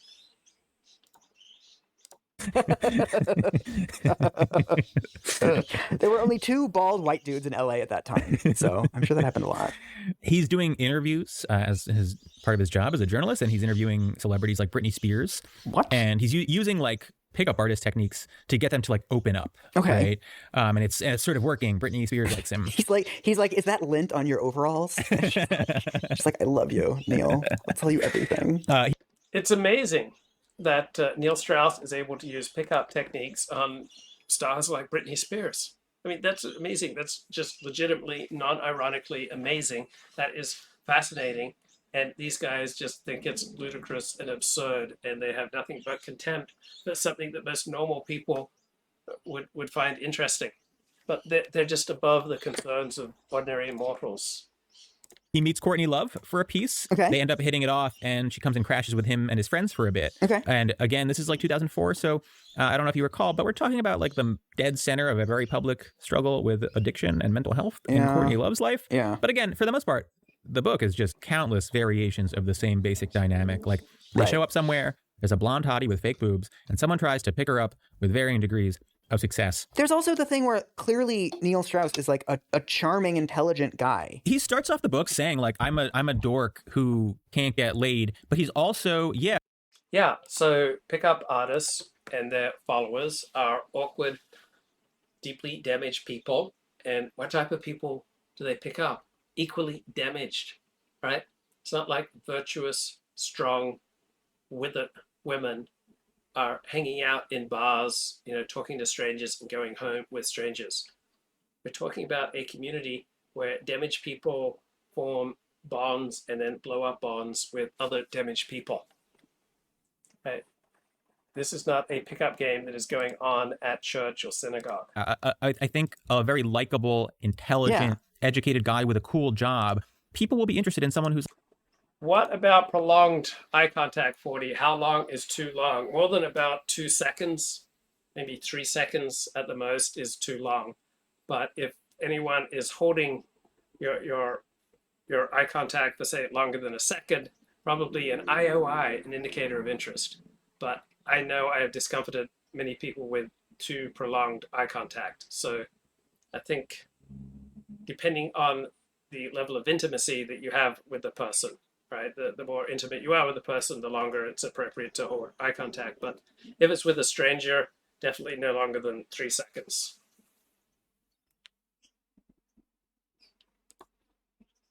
Also, women expect more eye contact than dudes do. like confident and accomplished and all that, right? Like it's not like a total mystery why Neil is good at this. So no eye contact is awkward and weird, and too much eye contact is awkward and weird. So you want intermittent eye contact, particularly with women, but don't stare, don't hold it for longer than 3 seconds at a time, but also don't look off for longer than 20 seconds at a time without coming back to some level of eye contact. After a bit. Right. And it's not like the magic tricks that are doing it, or the sort of like the gimmicky things, or even like the manipulation. It's probably just a little bit of maybe practice or like little tips with like how to make other people feel comfortable and build rapport. Yeah, I think that's a huge part of it. And the rest of it is just replicating confidence until it turns into actual confidence. Yeah. And that's really all there is to it. It never feels like there's a science here. Yeah. So as the book moves on, the pickup artist... There's never a time in your life where you're just absolutely competent in all situations. Right? Learn to grow competent at certain situations, and then your confidence grows when your competence grows. But there'll always be situations in which you're not terribly competent. So it's not like you just move to a state of absolute confidence, everywhere you go. That's very rare. Industry is booming, right? Like tons of different workshops are springing up. It's becoming more popular. Techniques are becoming refined. Neil is himself becoming a bit of an icon within the community. He's like writing on their little message boards and stuff like that. And he's just sort of having lots of sex and writing about it and trying to make it interesting. There's one bit where he like purports to be writing a few paragraphs while having sex. Okay. And the writing like devolves into gibberish. And I was just like, I know you think this is cool, Neil, but it is hack. Yeah, absolutely that's not, hack. Yeah. Wasn't there also, one of my few memories of this book is that there's like So I'm just curious, which books have these two blokes authored that received more sales and more attention than Neil Strauss's book that they're critiquing? Like, so they are filled with contempt for this book, but I don't believe they published any book that's anything comparable to this level of success. an entire fucking chapter of him having a threesome. Yeah. And it's like really long, and it didn't feel integral to the plot at all. It was just like, you really wanted me to know about the threesome you had. There are several scenes where you're like, I don't feel like this is driving the plot forward, Neil. It really feels like you wanted to tell me about this girl that you had sex with. There's a ton of that. And there's a threesome scene. It's not interesting. It doesn't feel like the girls really wanted to have a threesome. And it's like, congrats, dude. I guess you talked two girls into having a threesome because they wanted to feel accepted. Awesome. Great. Score. Great. So, and, again, circle. I think for ordinary blokes, the idea of having a threesome is just unfathomable, impossible. So ordinary people who find this, weird and interesting and compelling and not, bad or bizarre. Going back to the age of a lot of these women, at one point he's dating a 19-year-old. Okay. He's in his mid-30s. Nice. And this is like one of the more serious relationships he has in the book. And I'm like, are you like, I can't even fathom this. Like, I talk to 19-year-olds the same way I talk to 7-year-olds. Are you having fun at school? Great. No, you don't. You absolutely do not talk to 19-year-olds the way you talk to 7-year-olds. There is a continent of difference between a 19-year-old and a 7-year-old. But what, at 21, they're then mature, 25, 28, 37, right? Some people are in their 60s and are highly immature. There's no set age at which people mature. It's like, this probably isn't true, but isn't there something that like if you're a black belt in karate and you get in a bar fight, it's technically assault with a deadly weapon because you have these like extra skills? I'm sure that that's not true. You're a lawyer, Peter. You should know every law. This was something that kids said in like the schoolyard when I was growing up. But if you're as good at manipulating people, especially women, as Neil Strauss is by this point, it really feels like double unethical to be dating somebody who's 19. Right. Once you're this good at it, it's like your ethical requirement not to go. And what ethical boundaries do these guys breach? Right? Do people who have the ability to take advantage of other people take advantage of them? Yeah, if they feel like they can get away with it. Right? Taking advantage of others is rife. It's not something that's limited to pickup artists. These guys' eyes show a little more vulnerability, a little more empathy. Go after people that are drinking or that are younger or that have like mental illness stuff where they can't totally consent or whatever. It just seems like there needs to be a lot more like thought put into this, or at least more than he was putting into it at the time. Absolutely. I mean, this particular story felt.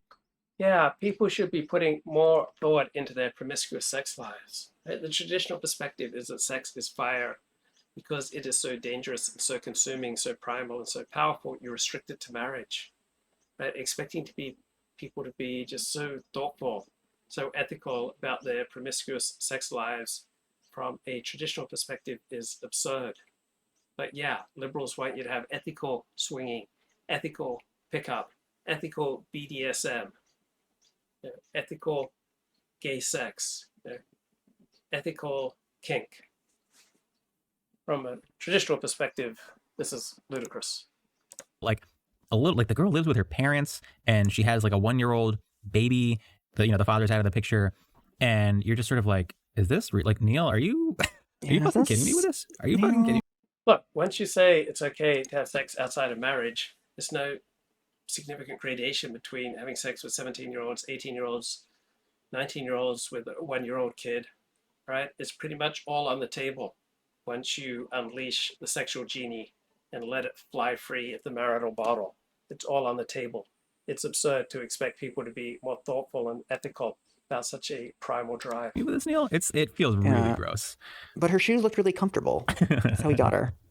So as the book goes on, the guys are becoming like more and more consumed with the lifestyle of running game. And again, like it just keeps leading to all of their interactions and experiences being viewed through the game framework. There's a situation where he has a beef.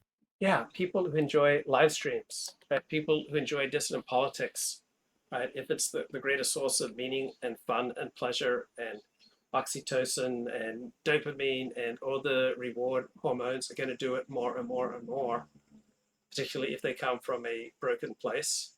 Usually people who are into dissident politics and extreme things are coming from a broken place. They're looking for something to make the pain go away. They find something that makes the pain go away, so they pursue it to ever more absurd lengths. That's certainly been my trajectory.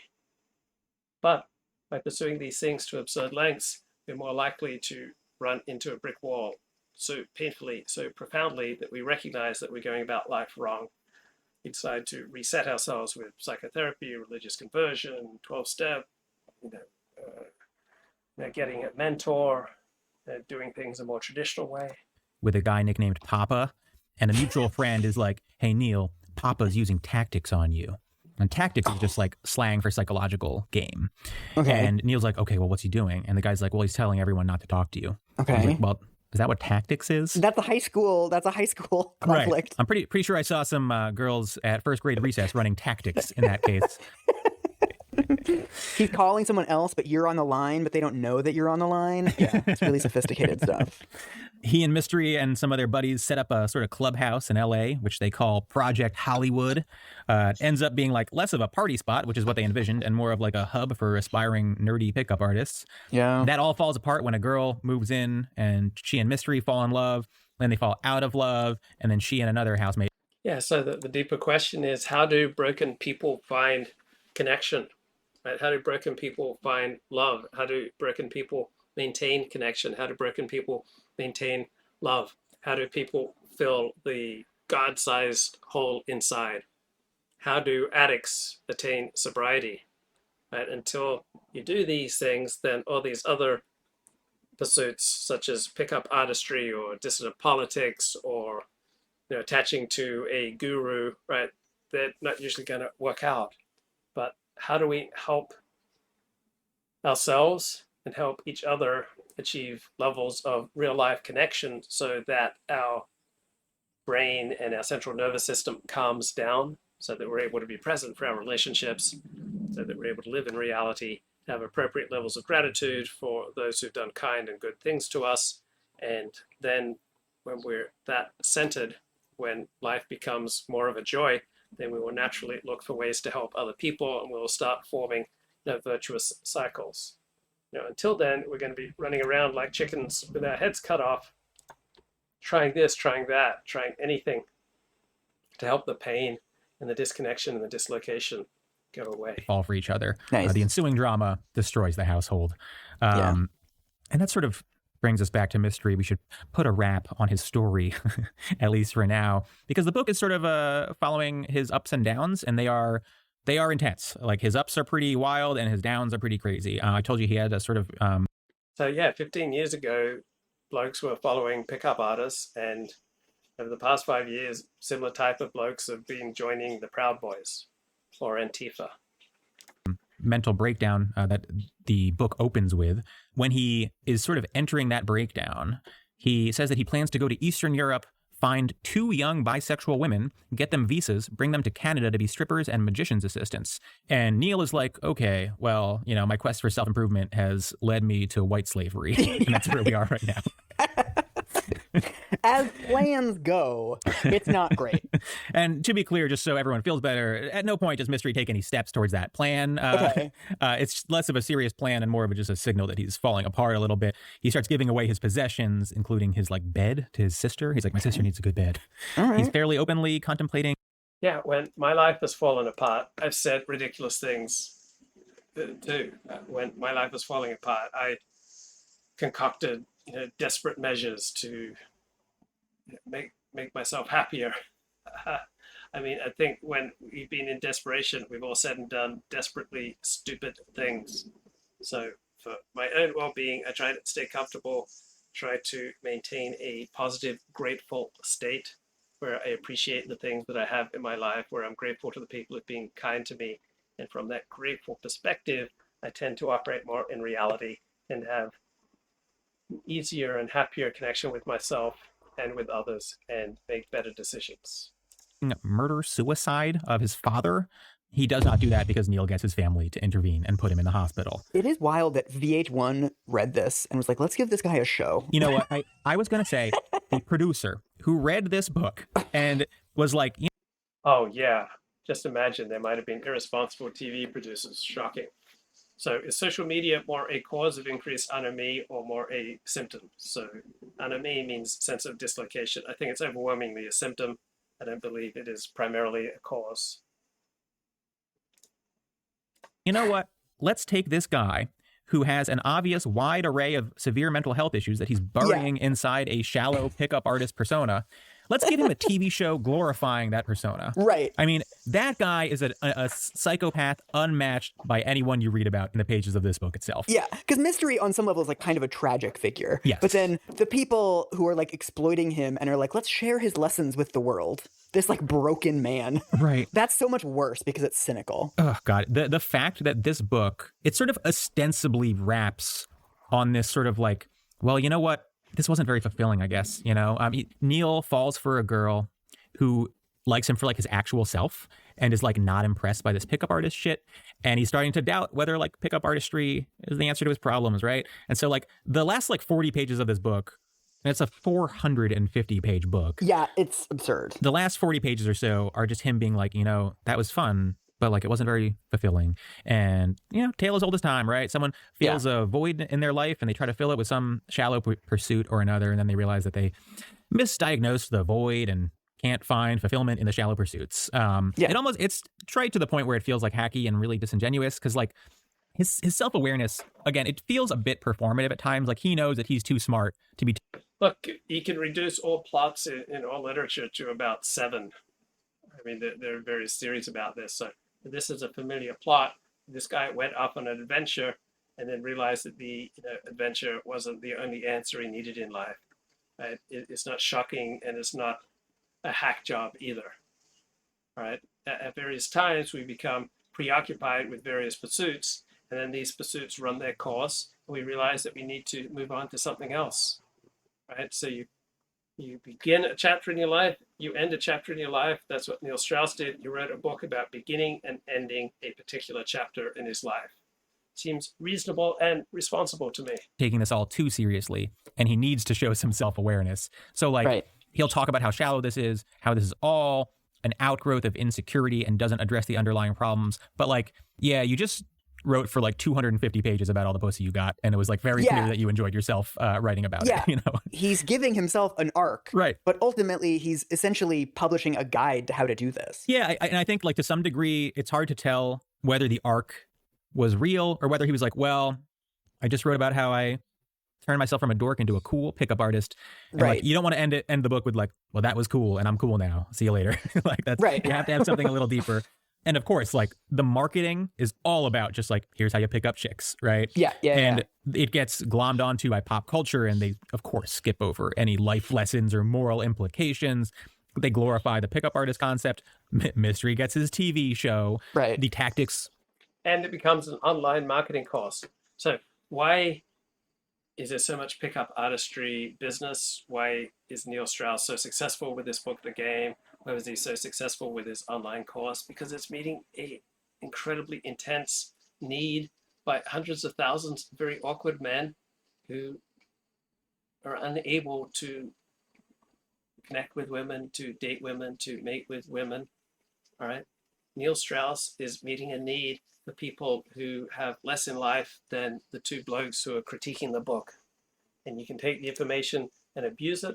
You can take the information to make yourself and other people more comfortable and more effective. That they talk about throughout the story become so popular that they're like no longer effective, even in the course of the book. Like there's one point towards the end of the book where they're in LA and they use one of their stupid lines on some girls, and it's like one of those dumb questions, like the like, you know, name an ocean kind of thing. And the girls are like, why have 5 guys asked me that same question in the past hour? Yeah. Nice. So as we get into the 2010s, a lot of this stuff ages pretty poorly. And so Neil spent a lot of the last decade distancing himself from the game a little bit and sort of. Oh, as opposed to all those other hobbies like Dungeons and Dragons, or intense sports fandom, or intense extreme religion or extreme sports, right? It's very common that you try to fill a hole in your soul with some intense endeavor, and then you close the chapter and you move on. That's not the only pursuit you need in life. Half apologizing. Penancing. He did an interview with The Atlantic in 2015 where he said, obviously I was a journalist. This community already existed and I went in to describe my experience of it. But because no one had even heard of this world and the techniques, let's face it, are so objectifying and horrifying that the book became the Bible of what it was trying to chronicle in a more neutral way. He's trying to be like, I was just reporting, right? Yeah. And it's like, bro, you wrote a whole thing where you're like, I'm having sex right now. It's like, come on, man. Not only that, but a couple years later, he follows it up. Look, when I was reporting on the porn industry, I was just reporting, guys. I mean, if I retailed incidents about having sex with porn stars, that was just classic participatory journalism in the George Plimpton style. Just a reporter, just bringing you the news. Don't judge me, bro. With a book called The Rules of the Game. Right. Which is just like a straightforward pickup artist manual. Let's get all this stuff about how all of these men are like emotional husks out of here. Get rid of the filler. I just want the tips. Right. And look, I get it, right? Like there's only so many chances to cash in your life as a writer. Yeah. And some publisher was like, Neil, I got $1 million for you. Here you go, Neil. Yeah. So like maybe it's not quite an endorsement, but like at that point you have to admit I sold my soul for this shit, right? You can't try to walk the tightrope of I was just a journalist or whatever. Also, even if it was a journalistic account, I feel like the journalistic thing to do would be to actually follow up with some of these women. Right. Be like, oh yeah, you went home with mystery last night. How do you feel about it afterwards? Like, do you feel tricked? Do you feel deceived or manipulated? Like, I have friends who've fallen for this. Right. And they wake up the next morning and they're like, that guy didn't need to feed his puppy. He just wanted to get me to his house or whatever. Like, the manipulation, once you're sober, once it's the light of day, you're like, that was not a good faith, spontaneous hookup, right? It feels like theater. So, like, a journalist would actually tell those fucking stories. Like, really, really basic journalism. Like, what is the cost of this? Yeah, but he was... So, this gay guy is making the point that this wasn't a spontaneous good faith pickup, all right? Spontaneous good faith sexual pickups, those are wonderful, ethical, even holy things. But unfortunately, what these heterosexuals are doing here is just so degrading and shameful. It's not the spontaneous good faith pickups that I've enjoyed, right? I get to have spontaneous good faith hookups, but these nasty, yucky heterosexuals, just so degrading and filthy. Trying to tell the unspoken tale of the male, of how much sex the men were having. So what's the vibe? I mean, we've talked about this as we went, but is your general vibe these guys are disgusting assholes, or these guys are just pathetic losers? Or even, there's a third way too. There's a much more sympathetic way, right? You can say like these guys are just trying to better themselves and it came out wrong. Yeah, I would say the third way, but empathy seems fairly limited to these commentators. These are broken men, just like you and me, trying to do the best they can, doing the best they can with what they have to meet their needs. That people do things that make sense to them, right? These weren't people who were born winners, raised winners, right? These are broken people trying to navigate a painful life. Or it came out bad. I think all three are true. Yeah. It's impossible to ignore the misogyny at the heart of this. Mm-hmm. You're basically tricking women into going home with you, and you're doing this not for the benefit of the women in any way. You're basically doing this to seek status among men. Mm-hmm. I think that there's like a critique of this book that's like, oh, you think pickup artists are bad? Oh, I guess you think women shouldn't be having sex. Right. As a gay guy, I have had periods of my life where I go to bars and I hook up with people. And I also get on some level that like, that's a fairly messy process. And like a little bit of help to like fake confidence or have a comfortable, fun conversation with a stranger, I actually think is fine. Like Oh, it's a messy process, but was it a manipulative process? Was it a disease-ridden process? Was it an antisocial process? Was it a soul-destroying process? Right? You blokes who are critiquing the book don't display 1% of the honesty and vulnerability that Neil Strauss did in writing this book. You're just so smug and superior. some level, it's okay to sort of help people get through these interactions, but also that's not what we're talking about here. We're talking about bringing a fucking piece of lint with you to a club and like putting it on somebody and taking it off of them to damage their self-esteem and make them vulnerable to you having sex with them so you can brag about it later. Yeah, I mean, I do think that you could potentially veer into being a little bit paternalistic, a little bit puritanical, if you find yourself fretting that, like, oh, these women are being manipulated into giving up their honor or something like that. Right. You're right. There's almost like a light and polite dishonesty that's part of hookup dynamics, right? You puff yourself up a little bit. You might make yourself a little bit more. Okay, notice the contempt that these two liberal left elites have for honor culture, the concept of a woman having honor, concept of a man having honor. They have nothing but contempt for honor culture. If we had honor culture, we wouldn't have this horrible pickup scene. We wouldn't have this degrading, disease-ridden promiscuity era. But these two hosts have nothing but contempt for honor culture, honor codes, honorable behavior. Interesting. If you're not into hiking and someone you're very attracted to says they love to hike, you might be like, yeah, me too. Yeah, Peter, I live in Seattle. I do this all the time. Yes. Yeah, I think I was month 6 of my relationship with my now wife when she told me that she does not like to work out, actually. But what makes the pickup artist strategies so gross is this like complete embrace of inauthenticity and the gamification of social interaction. It just ensures that whatever relationships. That's not what makes pickup artistry gross. If pickup artists did things with authenticity and they didn't gamify it, it wouldn't be any less gross. Right? These guys completely lack any traditional moral code. So that's not critiquing them because they don't pretend to have a traditional moral code. I subscribe to a traditional moral code, Orthodox Judaism. So there is no authentic ethical pickup artistry. There's no authentic ethical sexual promiscuity. But for these guys who are critiquing the book, there is authentic, honest, vulnerable, and ethical pickup artistry and sexual promiscuity. And I think that's absurd. I subscribe to traditional notions of honor. I subscribe to traditional notions that sex should be reserved for heterosexual monogamous marriage. But these guys think that, oh, if only pickup artistry was and sexual promiscuity, if only it was more authentic, if only it wasn't so gamified. Ensue, whether it's casual sex or something more, there's this wall of inauthenticity between you. You're just playing a game and the other person is the dehumanized object of the game. Right. So if there was more authenticity, less dehumanization, less objectification, it wouldn't be any more pro-social or ethical or decent. What a bizarre critique.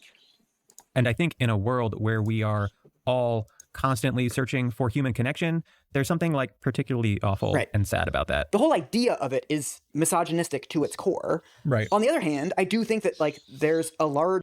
Yeah, it's sad. It's broken people trying to navigate through a very painful life, for a life that is not currently working for them, and they're doing the best they can with the tools they have at their disposal. Reservoir of insecure dudes in society who like don't really know how to do this stuff and are desperate for intimacy. And we live in a culture that tells them that like it's impossible to form intimacy with other men because like that's gay, bro. Yeah, it's hard not to have some sympathy for like the basic plight. Yeah. There's a lot of social pressure on men to have sex and to be cool, to be someone who women want to be with.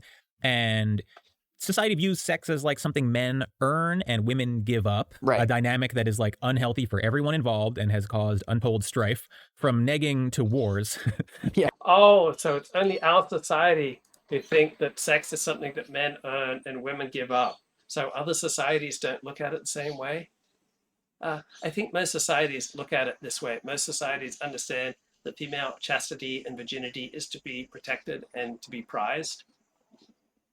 And $2 super chat from the Freak. Great broadcast. Thank you so much for your support of the show. And if you squint hard enough at this stuff, you can see this group of guys who maybe got like a raw deal banding together and trying to figure out how to work their way out of it. And it's almost nice. And it's just sort of unfortunate that the only angle they could figure out is latching on to like a mix of manipulation tactics and misogyny. It's a little bit like I sort of get the people So pickup artistry isn't just manipulation techniques and misogyny. It's a whole lot more than that. Often it's just basic social skills. Where do the hosts get the ideas that this is the only thing that these guys are trying to improve their life? Right? Most of the men who dabble in pickup artistry are also trying exercise. They're probably trying religion. They're probably going to therapy. They're probably doing a whole host of things to improve their life. And this is just one thing, right? Pickup artists and those who follow them are not just essentially PUAs at heart, right? They have all sorts of other pursuits, other interests, other things that they're trying. Right? This desire to just essentialize people as pathetic pickup artists or pathetic racists or pathetic misogynists is incredibly reductive, bro. People are more complicated than that. Who join like the Proud Boys or whatever. Yeah. On a purely subjective level, it feels like an attack on you that like the world is changing and your position in society is less secure than it used to be. On a human level, I get it. But also at the end of the day, you join the fucking Proud Boys. Right. You're a huge piece of shit for doing that. And Yeah. I'm not going to retreat to being like, oh, but they did the piece of shit thing for good reasons. Okay, but Yeah. look at the destination where they ended up. A lot of other people have these concerns and don't end up like tricking women into having sex. Right. There's a difference between being like, I can see how these tendencies might develop and being like, so it's okay that you joined the Proud Right. Boys, right? Right. No, like you're a rational living human being. Yeah. You need to be able to recognize when you're crossing those lines, right? When you're like, I'm Right. taking these Why do we need to be declaring this is morally right and wrong in judgment about everyone's life? For some people, joining the Proud Boys is a good move. For other people, it's a bad move. It's individual. It depends on circumstances. It depends on which chapter of the Proud Boys, at which time, and in which place. People try different things to improve their lives, and some things they try work for them, and sometimes in some places, and then they start becoming maladaptive. So all sorts of things that we pick up and try are adaptive initially, and then very quickly become maladaptive. frustrations, and I'm stepping into something awful and dangerous. As you place your black light into your fanny pack at 10 p.m. and head out to the bar, you should have a little moment of reflection. Should we talk about incels? I was just, because you mentioned the Proud Boys, Okay. and I was going to say, in a lot of ways, as gross as some of this stuff is, it feels really quaint. I know, right? When you look at God. like modern incels. Oh I my suppose male God. sexual frustration manifests differently in like every generation. Each has its own strategies and philosophy about it, like unique to the times. And the Yeah. only thing they have in common is the steadfast refusal to envision women as living, breathing human beings. Yeah. Right. Yeah, I do think it's fascinating that incels began as a reaction to the pickup artist Right. community, right? That it was like PUA hate, pickup artist hate was the original incel subreddit. Yes. The whole premise was that pickup artists are telling you that you can change your lot. What really helped me to see the greater humanity of women was to join 12-step programs in which women were participants. When I would hear difficulties that women had with love and sex and relationships, it did make them a lot more human to me. I do have some misogynistic tendencies. I do have some hatred for women at times. Like I remember Holly Randall would tell me, take out all your hatred on women on me in the bedroom.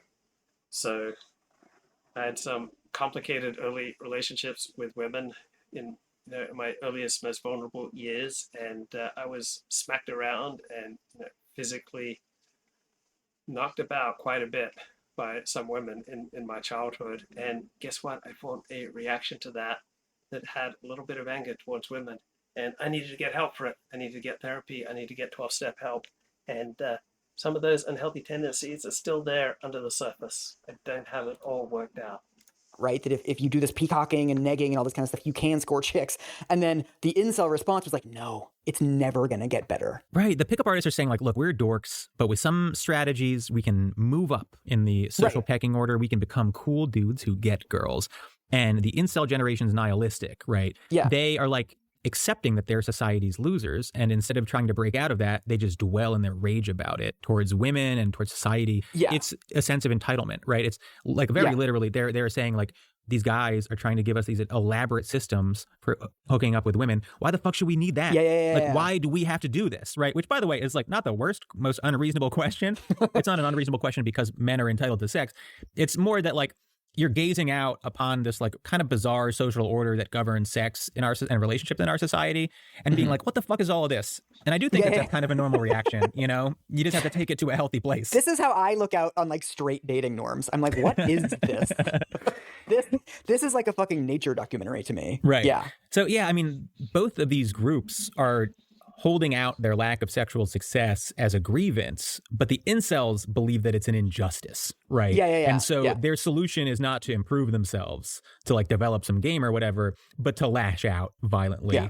So you have Elliot Rodger, who murders women because he's an incel mad that he didn't get laid, and he writes a fucking 99.999% of incels don't lash out violently. That's such a horrible, nasty, vicious, demeaning, unnecessary, superfluous, gratuitous slur against incels. There's nothing inherent in being an incel that inherently connects with, a violent criminal response. Almost no incels, very, very, very, very few incels lash out violently. Manifesto about his like entitlement to sex. He says that he deserved sex because he was a descendant of British aristocracy. Sure. And it's like, it's just incoherent because they're grasping at like anything they can to like intellectual. And the chat says, look, are you fantasizing about being at a middle class event with people like these hosts? Well, I would enjoy talking with them socially because they are smart, they are erudite, they are well read, but I'd like to think that I'm a level up on them in terms of what they're talking about. And we'll go into that in just a minute. This anger they're feeling, right? They believe that they're owed sex and attention from women.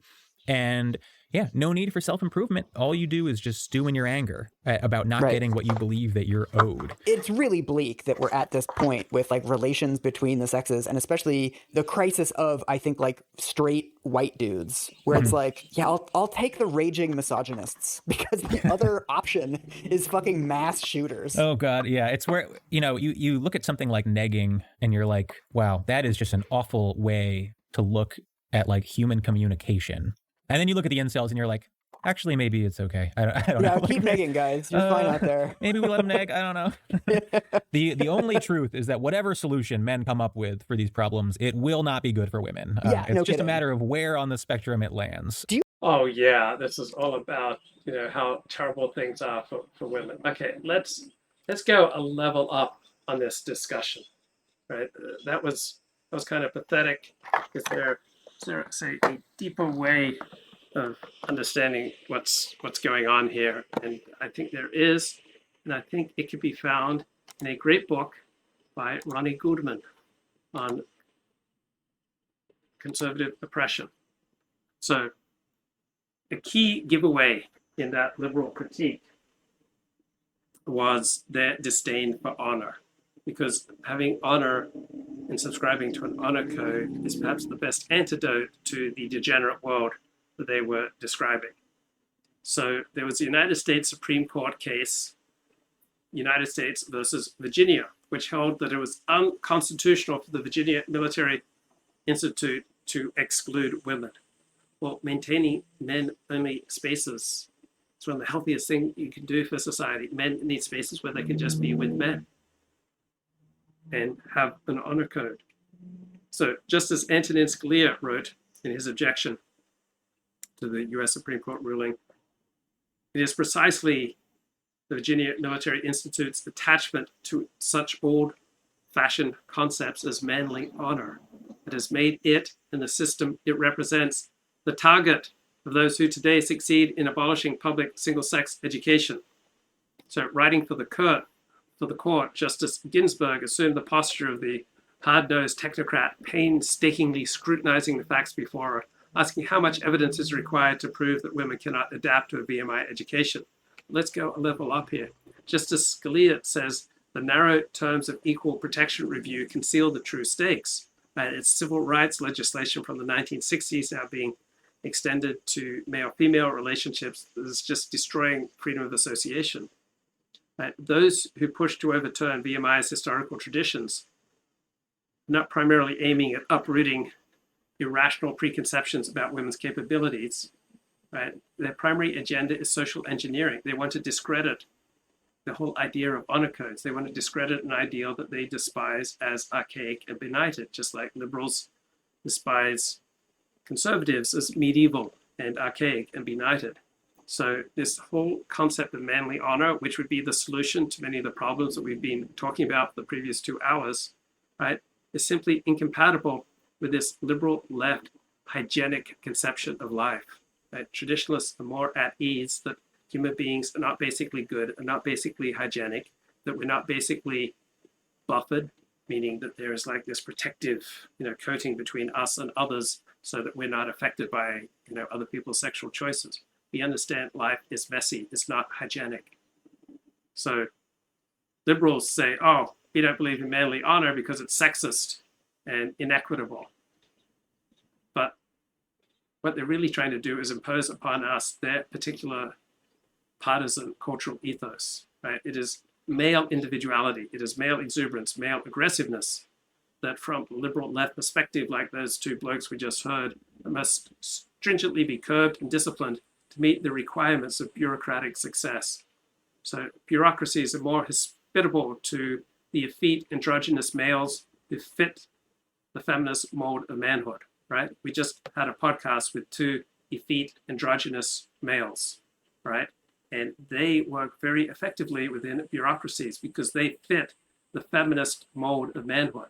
So liberals loathe and disdain manly honor, not because of gender equality, but by virtue of their primordial attraction to the disciplined, conformist, institutional, hygienic ethos, right? This hygienic conception of life cannot tolerate male individuality, male exuberance, male aggressiveness.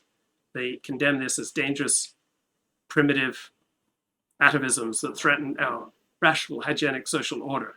So equal protection review is merely the ideological facade behind which liberalism targets traditional values such as male honor.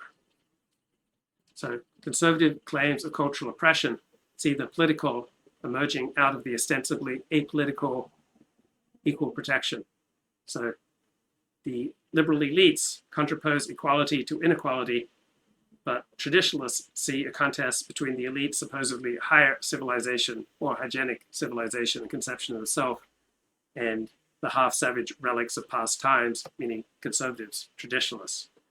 So when we go a level up here, we see the selectivity with which feminist principles are applied. So Laura Ingraham notes that when a global rap superstar can get away with carrying out a simulated rape of a young woman on the stage, such shenanigans would have provoked a deafening outcry from elites had they been performed by American soldiers stationed in Iraq or Afghanistan.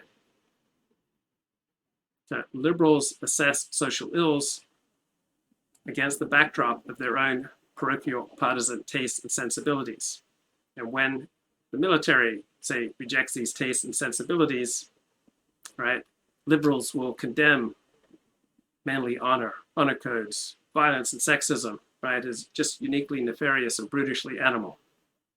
But when liberal tastes and sensibilities are affirmed, such as by multicultural black rappers, then liberal criticism will be much more nuanced and sophisticated, with numerous concessions granted to the requirements of artistic license and multi-layered irony.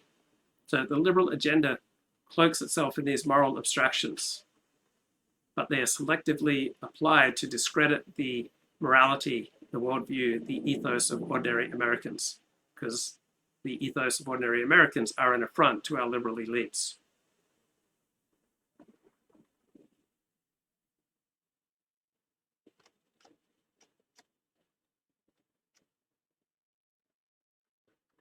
So there was this Democratic fundraiser in Chelsea, in New York. One comic attacked President Bush as this piece of living, breathing shit. Others took to savaging Vice President Dick Cheney's family, calling his lesbian daughter a big lessie. Yet the media gave this outrage a free pass. Why? Because it's like an Upper West Side Manhattan left-wing Ku Klux Klan mentality. Some Southern redneck talked like this about a liberal, everyone would denounce it, but because it's Upper West Side humor, in Manhattan, it's supposed to be chic. So enjoying this Upper West Side privilege, liberal comics can issue mock death threats against prominent conservatives. Expect everyone to take this in stride. So you can have liberals celebrating violence where it appears in movies promoting liberal or avant-garde values such as Pulp Fiction, Natural Born Killers, or Kill Bill. But they deplore violence when it appears in a movie that promotes traditional religious faith, such as Mel Gibson's Passion of the Christ. So as with nationalism, the issue is never violence as such. It's all about the cultural sensibilities it serves to validate. When these sensibilities are traditionalist, such as notions of manly honor, right, the violence is deplored as prurient and sadomasochistic. So Michael Savage was summarily fired from his job at MSNBC after he lost his temper and reacted to a vicious personal attack made by a crank caller by telling the caller to get AIDS and die. But NPR's Nina Totenberg could respond to Senator Jesse Helms' efforts to defund AIDS research with, I think he ought to be worried about what's going on in the good Lord's mind, because if there is retributive justice, he will get AIDS from a transfusion, or one of his grandchildren will get it. Nina Totenberg at NPR was not fired. Why this double standard? Because Nina Totenberg enjoys class privilege as a liberal elite.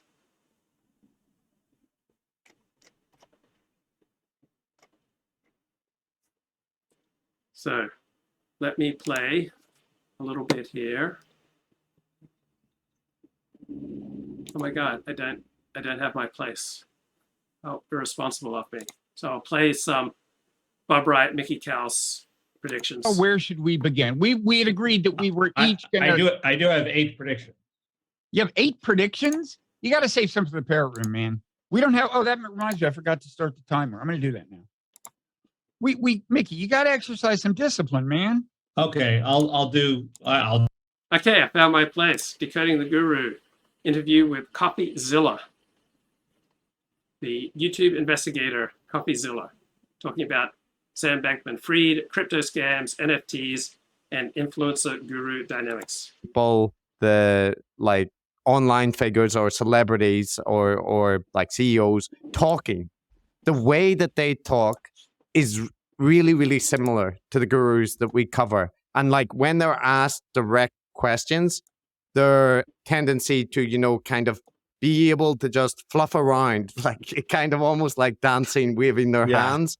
And they're using technical terms, but it's the exact same as like when Eric Weinstein is using like mathematical terms or Jordan Peterson is using psychology terms. So in that point, it seems to me that like a lot of it is rhetoric. And the one that is coming to mind is I was watching one of your investigations, the what is it? Moonbase was the Safe Moon, yes. And I think it was the Papa character was talking about evolution, something as an evolution, and the description was just it was pure sense maker gobbledygook. There was nothing there, but it just sounded like, you know, the dream, and it referenced, you know, like kind of visionary terms and technologies and stuff. So that to me seemed that on rhetoric aspects, there's a lot of overlap with your kind of classical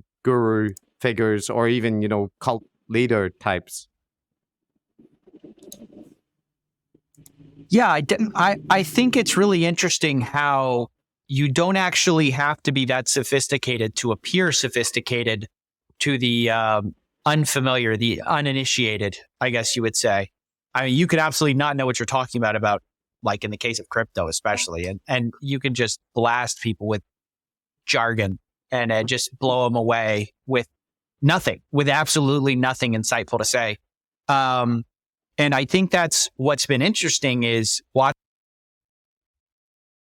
Hey, come on. I'm trying to run a high quality podcast here. These long breaks are so awkward. We just get him to stop. Oh, yeah. Well, sorry for the media. I guess one thing I have to ask you guys, what do you think about how it appears to me like guru figures have figured out ways to capture? Okay, here's Howard Stern. Michael Jackson reunion concert. You know, the family reunion, the Jackson Family Honors concert was held in Las Vegas this past weekend. Yeah. there were people who paid as much as $1,000 to see the concert, and they were cheering Michael Jackson when they first saw him. Who are those people that cheer Michael Jackson after all these allegations? The NAMBLA meeting. We have all respect. Congratulations on your miraculous career. Great man. We are behind you. We're behind you because we don't want to be in front of you. Who would cheer? Like, who would want to be? Visionary. Yeah, who would want to be seen cheering Michael Jackson? What are you cheering exactly? He's a visionary. If he was on Oprah Winfrey and he was some white trash guy who came out there and said he had, Came out in disguise. yeah, right. He said that he was, he wanted to have sleepovers with young kids because he didn't have a childhood. Do you think he'd be cheering? You know what? I believe that was a full audience of childless people who were told they can't have children, who were cheering him. Well, they turned on him in mid-concert because they then discovered it was true that he was not going to sing by himself. So then they started booing him. No, not because of the allegations. No, just because he wouldn't sing for them. I heard there were a whole new set of allegations against him. I've been, it keeps coming up. If he paid $20 million to make this stuff go away, it wasn't enough. Yeah. I wish he molested me. I swear it'd be worth it. $20 million. Yeah, I was going to say, I'll sleep over. With this stinking it job. won't even cost you that much. Yeah, that'd be great. But anyway, they say that they don't know if NBC is going to edit out the booze. The show airs tonight. You'll see Janet opening the show, but she doesn't stay for the whole evening. They had free booze? And then you'll have to listen to his other brothers, who you never wanted to hear sing anyway, sing. Yeah. It's a whole show of people you don't want to hear except for Michael Jackson and Janet Jackson. Yeah, and she's just there for the opening, and then she's out of there. When they have my. the whole big family reunion at the end of the show, Michael sings one little verse in a song with all of. Okay, let's go deeper here. Back to Ronnie Goodman's great book on conservative claims of cultural oppression.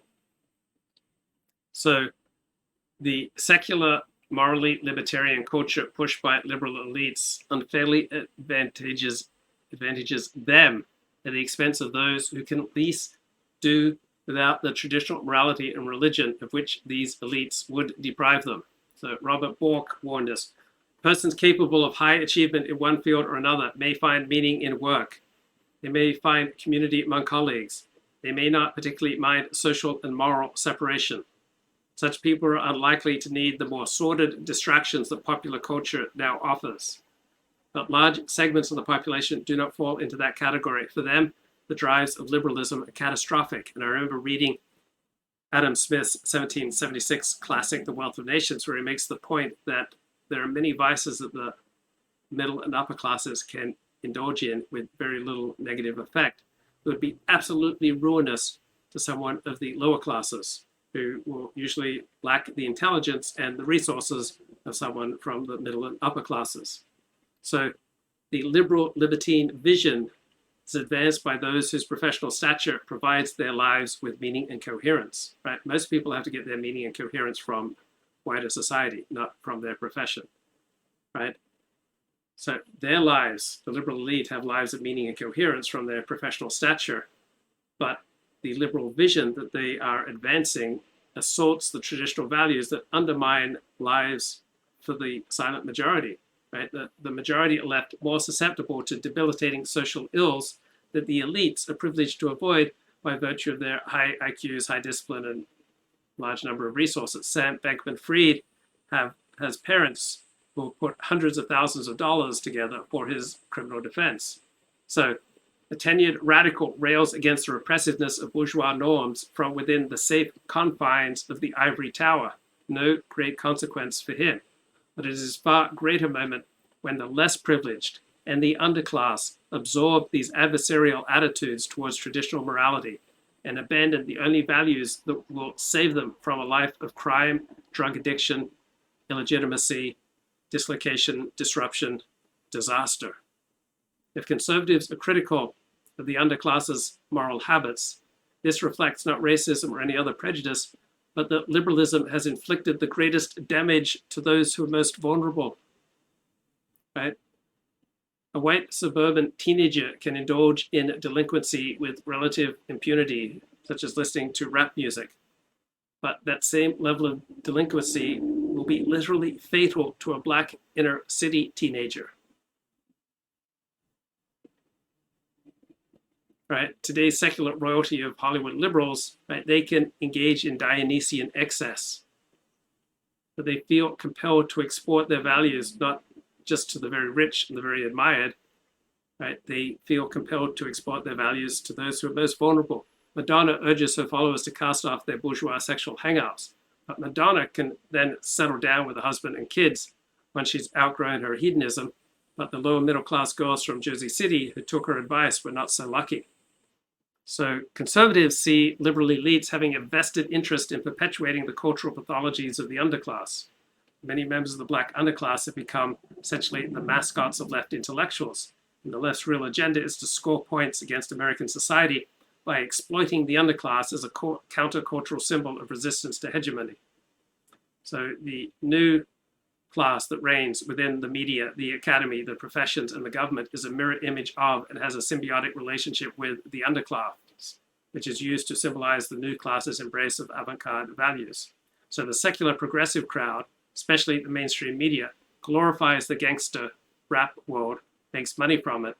These white, middle-class, middle-aged, ponytail music executives are essentially no better than crack dealers. They know their product damages, destroys, dehumanizes their customer, and they encourage this awful behavior.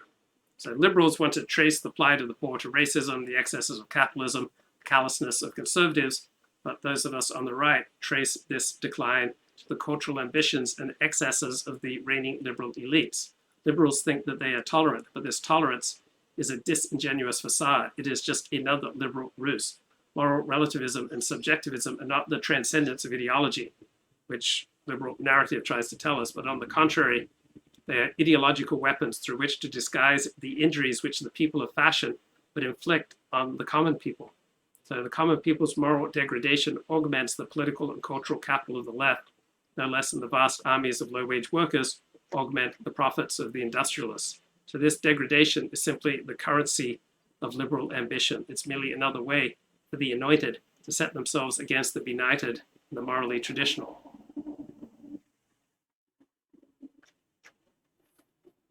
Let's play a little bit more here from Decoding the Gurus. Conversation with Coffeezilla. Media, in a way that they're very often not criticized by anyone. Mm-hmm. I should say we talk about very different figures. I don't know much about Eric or Jordan, but well, actually, besides the fact that my 3D artist hates Jordan Peterson, that's like all I know is like he despises Jordan. But besides that, but I have found that generally these people are very mainstream, appealable until they're exactly not, till they're anathema. But until then, they're very loved. Yeah, well, actually, I was watching your coverage of Andrew Tate, and I think you made a point that applies perfectly well to a lot of the characters we look at, which is that these people, one way or another, stumble upon a recipe for attracting attention, and then once they have the spotlight on them, they can then use that to promote themselves more. And the attention gathering stuff is usually something terribly controversial and gets a lot of polarized opinion on both sides. And then once they have the floor, they can then speak to stuff that indicates their access to secret, or not secret, but deep and meaningful information that people could benefit from. Sometimes it's very bland and boring, like Jordan Peterson's 12 Rules for Life is a very bland and boring self-help book.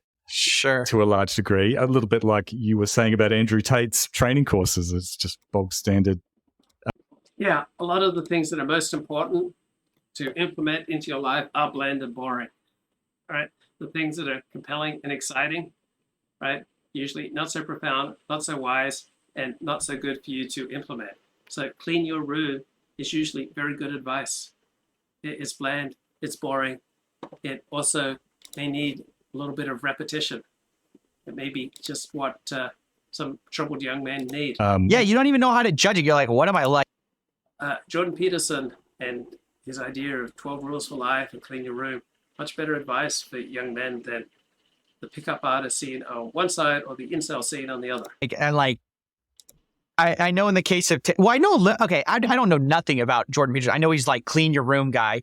Like you can't say no to that. You're like, all right, yeah, sure. I don't know if this is one of the rules to life if you had to pick 12, but okay, like clean your room. Okay, that's fine, I guess. It's almost so milquetoast that it's uncriticizable.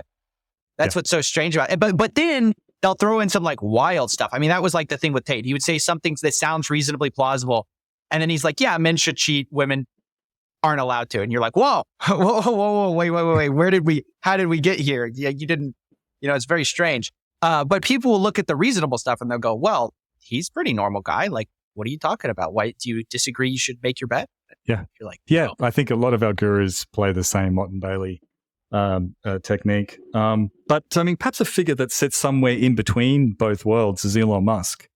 I hadn't thought about Elon. I would actually love to hear y'all's thoughts about this. Actually, I'm fascinated by Elon Musk because... Yeah, Elon Musk is an interesting figure like Donald Trump. He combines some great accomplishments with a breathtaking ability to lie with seemingly no conscience about it. The, like CEO can give them the guide to navigate that.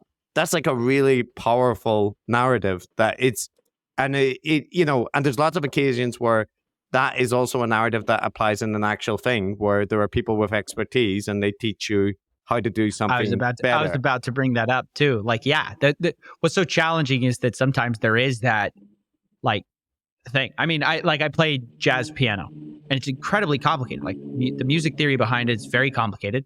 And usually I'll get confused. And at one point, because I taught myself how to play, but eventually I got a professor at a local community college to give me private lessons. And it's like opening a door. It's like he knew all this stuff that really kind of was like locked away knowledge. It wasn't, I had read books about it, but it was like something about having a guy sit there and kind of explain it was really helpful. But so this is the hard thing about grifters is usually what makes them so successful is they're pulling on something which is like real usually. They're drawing power from something that is true. Like the Andrew Tate figure.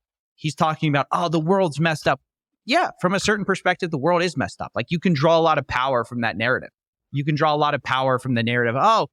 As men, you haven't been spoken to. I think that's like probably a Jordan Peterson narrative too, right? Like, disaffected young men. You feel lost. You feel like you don't have a strong role model in your life. Yeah, this is a powerful narrative. And then just kind of comes everything else. It's like then they sell you something on the side. Yeah. The anti-establishment pose is also really powerful. And, in your interview with Lex, I heard you talk about the fact that, people were rightly disenchanted with the traditional financial systems, right? Because they saw what happened with the Wall Street collapse and all of those, all of the various systems and Ponzi schemes and so on that go on. So institutions and traditional. Yeah, this is a good point. Our institutions are flawed. Our financial system is flawed. The way the government runs the economy is flawed. That doesn't mean that crypto is the answer. And there was earlier a reference to Mott and Bailey. It's an argument technique where you say that you believe in something that's eminently defensible, right?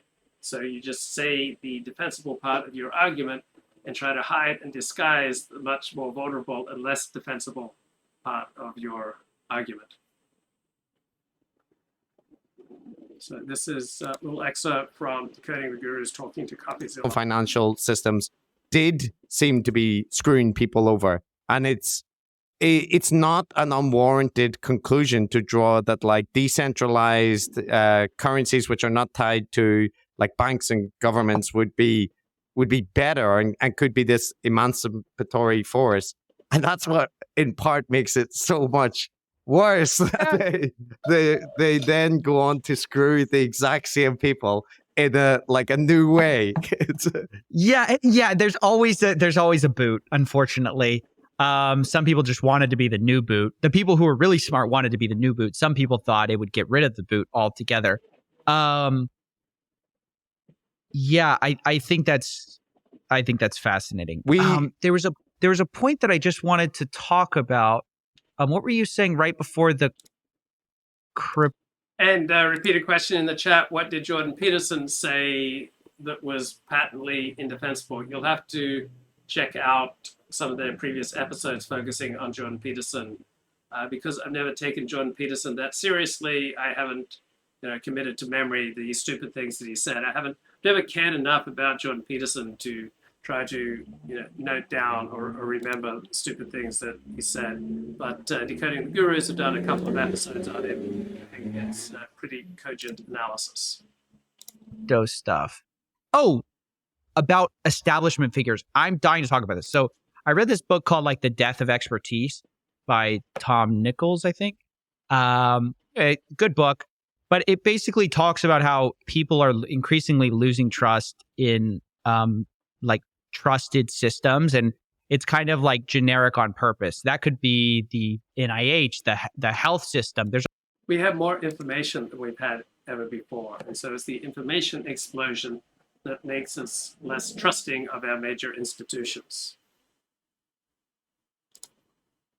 All this disagreement about like, are these people lying to us? And never before in my life had there been like these big questions.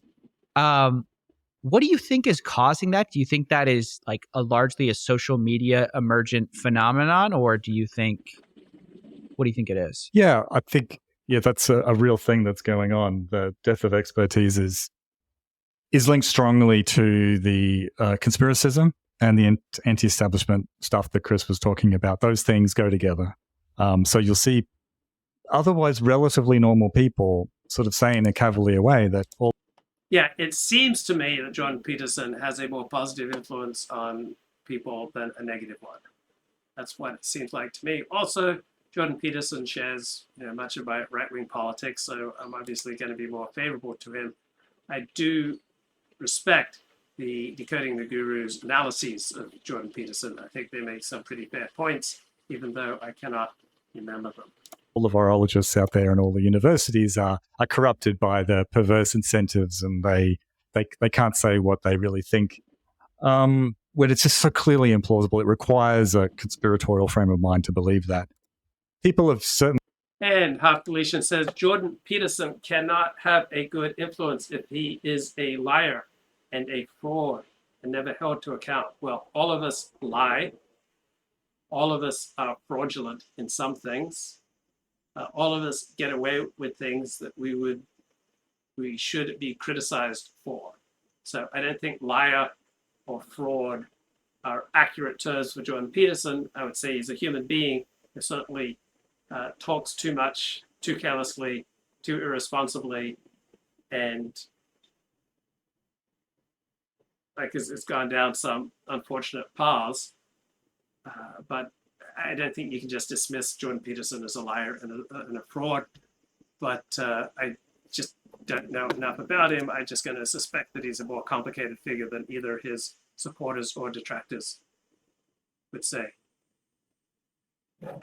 Half Deletion says, Luke, you do this equivocation. I'm talking about legal definition of fraud, his meat diet scam. So I know he went on an all-meat diet. And so what? That you're claiming that because he went on an all-meat diet, that meets the legal definition of committing fraud, then why hasn't he been charged? He certainly has many enemies. If he met the legal definitions of fraud by going on an all-meat diet, then why hasn't he been charged with fraud? Now, his daughter seems to be retailing more scammy things than Jordan Peterson does. I don't think Jordan Peterson is primarily motivated by money.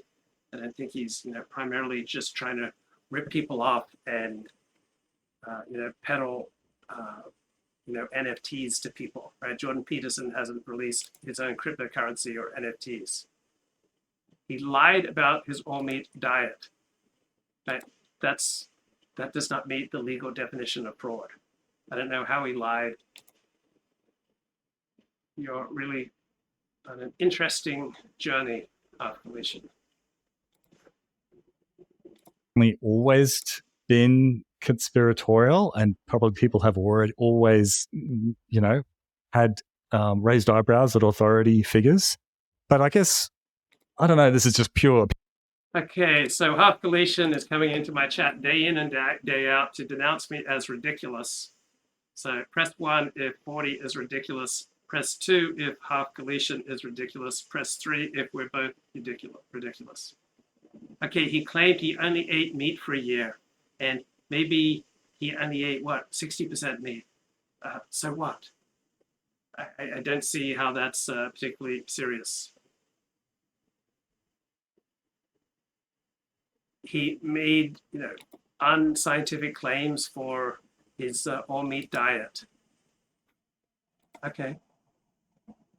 Doesn't seem like the most important thing about it. He does not seem a well-balanced person to me. He seems to be a deeply troubled person. And I think an all-meat diet is probably an unhealthy diet, if that's what you're wondering. Opinion. This is not really well informed at all, but I guess the sense that I get is that in society generally, since say like the 1950s, that there has been a general. And Half Galician says Jordan Peterson lied about being addicted to benzodiazepines. How do you know he lied about that? Addiction is not an objective state, right? It's a subjective state that a person diagnoses himself. So what evidence do you have that he was not addicted to benzodiazepines? He lied about why he left the country for treatment. Where was the lie? He was treated overseas, and he said he was treated overseas. He lied about not knowing benzos are addictive. How do you know he lied about that? You can say, oh, he should have known that they are capable of being addictive, but not keeping that in your consciousness and kind of ignoring something that should be obvious to him. Yeah, that benzodiazepines can be addictive. It doesn't strike me as a lie. It just strikes me as a giant blind spot. I think he's deeply troubled and made a lot of bizarre choices. Luke, this is not a court of law. Okay, so you're saying you're using the legal definition, right? You're pounding me that you are using the legal definition of fraud. 40, why don't you understand I'm using the legal definition of fraud? So I accept the legal definition of fraud and ask you to back up how Jordan Peterson is meeting your self-chosen legal definition of fraud. Your response is, 40, this is not a court of law. You are all over the place, which is wonderful for the show. So please continue to be you. I guess equalizing and a democratization. So we don't necessarily look up and respect to, if you live in a small town, the school teacher and the policeman, the judge or whatever, for various reasons, and for some of them are good reasons. So a lot of these people or institutions have shown in some respects to have feet of clay. Okay, Half Galician says, you're doing your special pleading because you cannot concede when you are wrong. So I'm working in the YouTube live streaming genre. I think from the genre I'm working in, I'm probably more willing more often than most to concede when I am wrong. It's a character flaw on your part. I'm out. Bye. Okay, if you can't respond to the points I made, I understand why you'd want to run away. Yeah, Half Galician, with each new comment, you come across as increasingly self-righteous, simplistic, hyper-moralistic. I have no idea what the hell has happened to Half Galician over the past 6 months. It's an increasingly bizarre, hyperbolic denunciation jihad that he's on, but it's certainly highly compelling. But that's a real thing over on top of the social media effects, which just allows people to share their conspiracism and to focus on the stories that make institutions look bad. I think it's quite interesting that if you look at American politics at the moment, it's quite different in where Chris is and where I am. But it's interesting to me and telling that it's like both sides of politics. Like you can have extremely, obviously the right-wing Trumpian type QAnon people think the entire system, right, is corrupt. But if you look at the bleeding edge of left-wing online discourse, in a way, it's not so similar. Never go full Half Galician. That is funny. Never go full half Galician. That's good. But I have no time for people to say, oh, the entire American system is corrupt. Like, compared to what? in any human endeavor, there's going to be considerable corruption. So is the American system filled with corruption? Yes, it's filled with corruption. But compared to other systems, which ones do you think are superior to the American system? Do you think North Korea, Nigeria? Which system do you honestly think is significantly less corrupt than the American system? Now, there are many ways where the Australian system is less corrupt than the American system, but there are also many ways where the American system is more efficient and more powerful than the Australian system.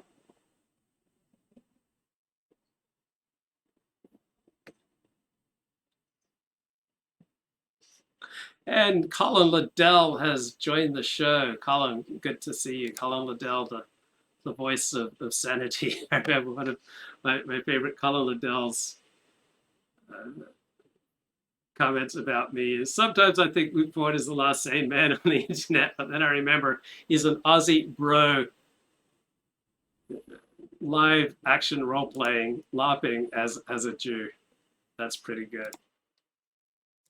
Right? They would say the They're entire similar. thing. They are similar. Yeah. So yeah. You said not so similar, but you meant similar. I meant so not not so dissimilar. is what I meant. Yeah.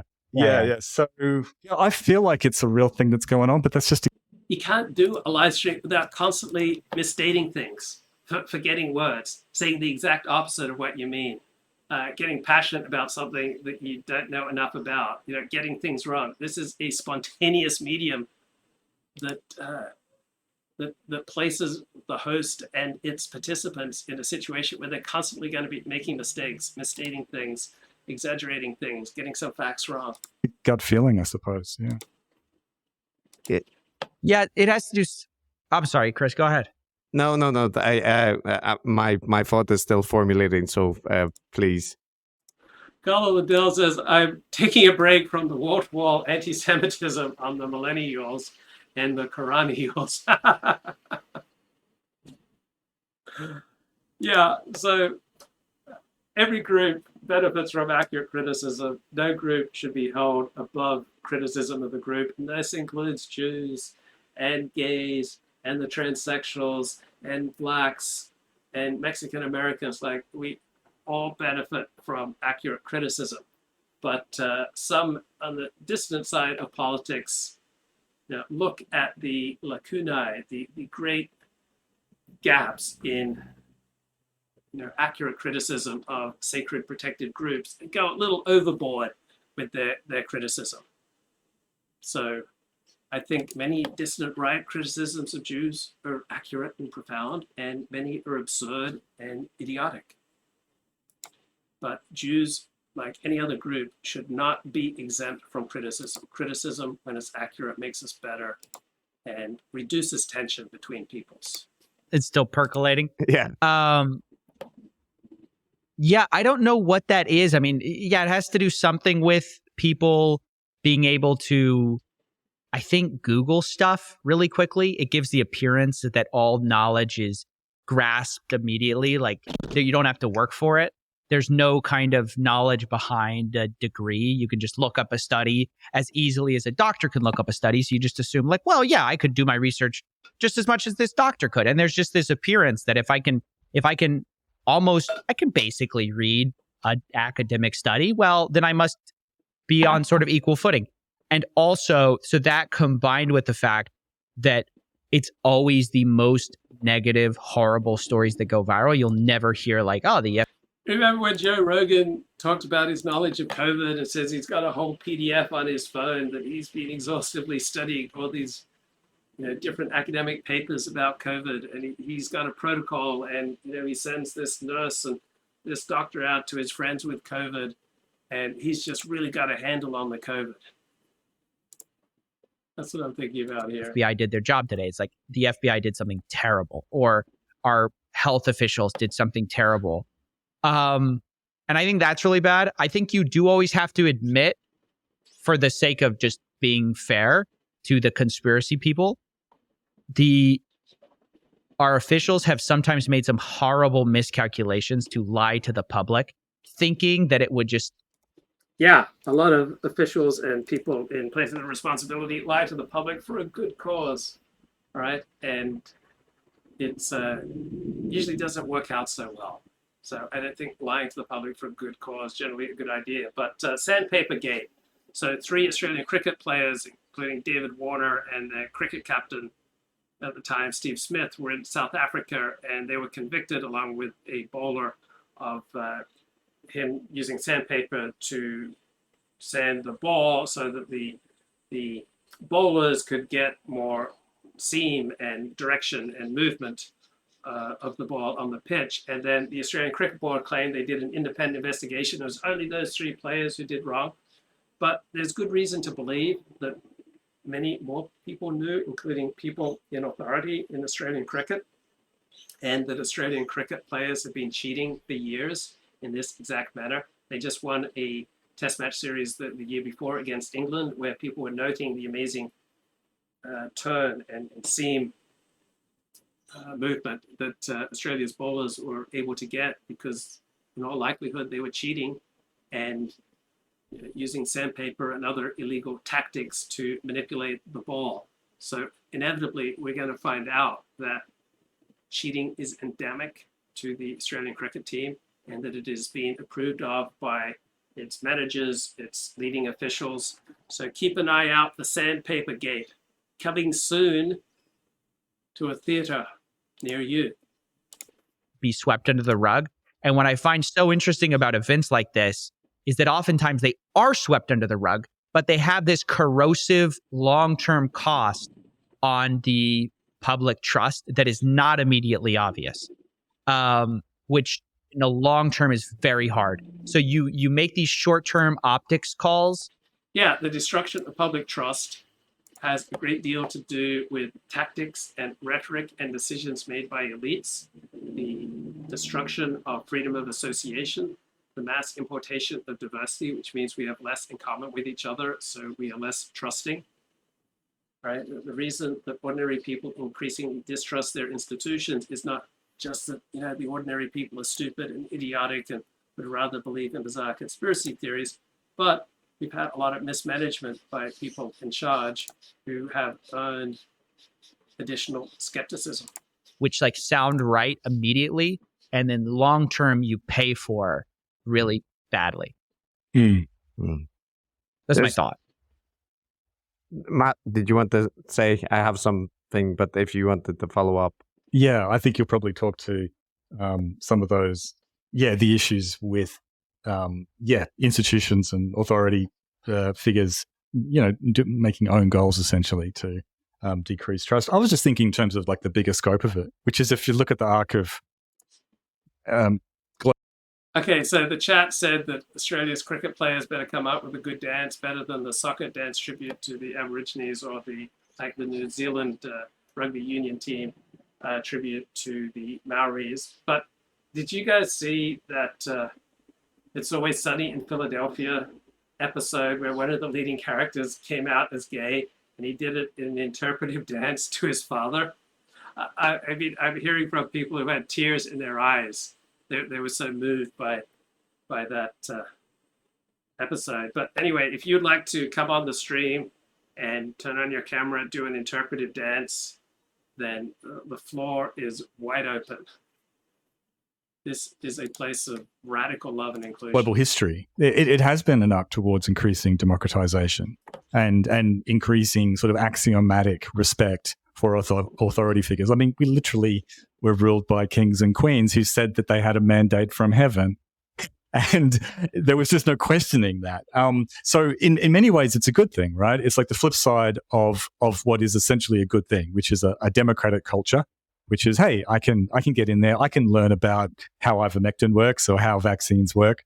I can, everyone gets a chance, gets a voice. So the internet facilitates it, the technology facilitates it, but we also have an egalitarian democratic culture, I suppose, which is a good thing, but has an Achilles heel.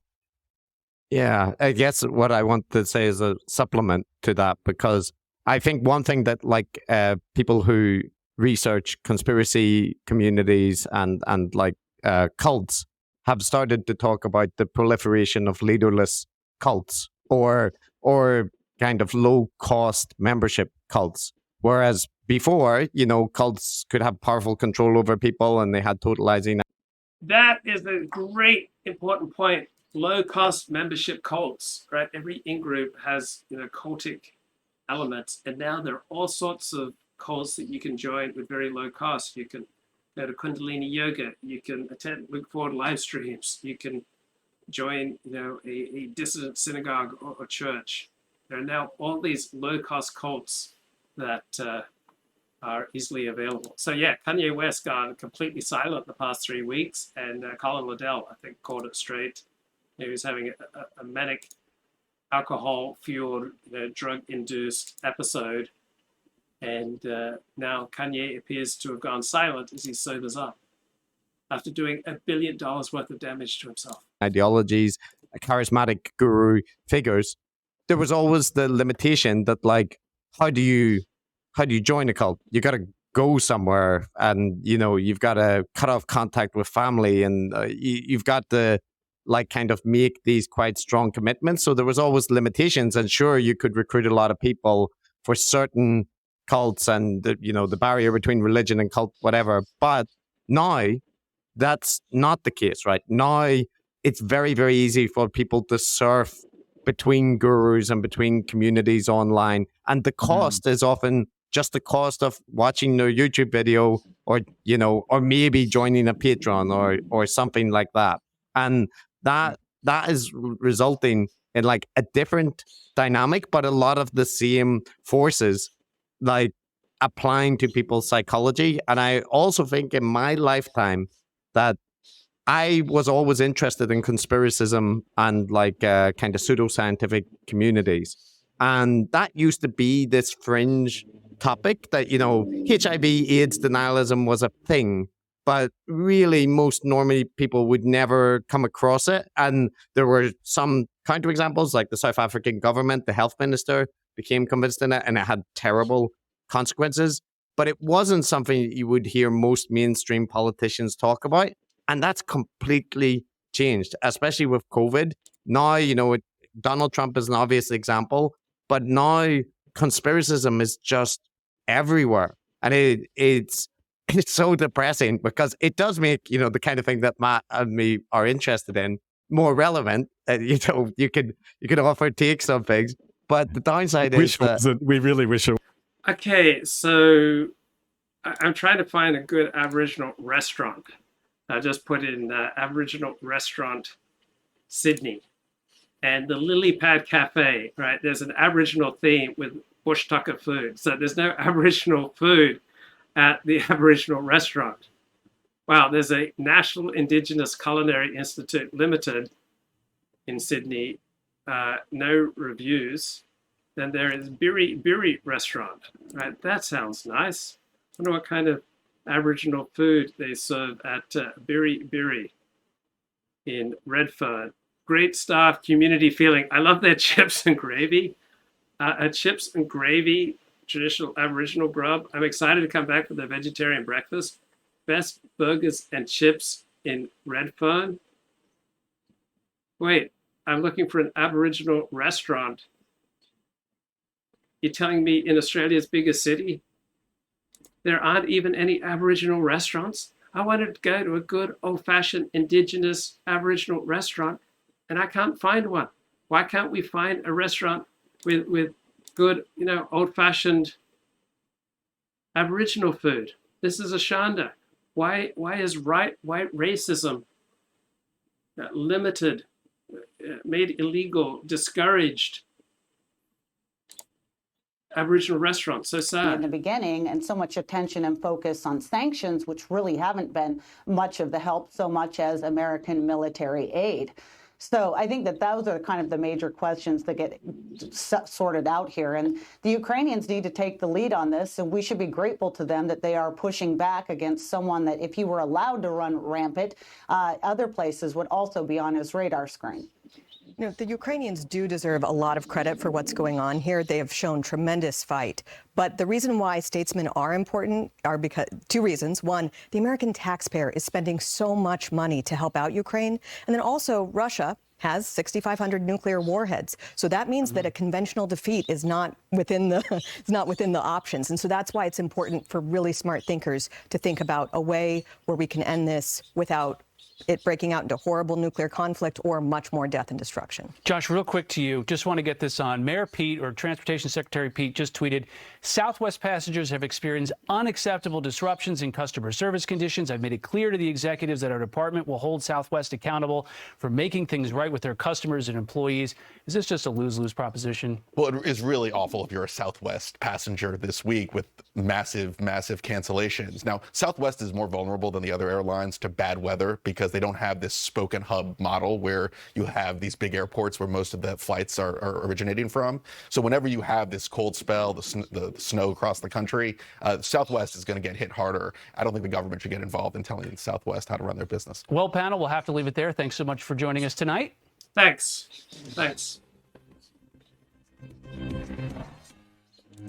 Okay, let's, by popular demand, let's return to the wild and wacky world of decoding the gurus, talking with YouTuber Coffeezilla.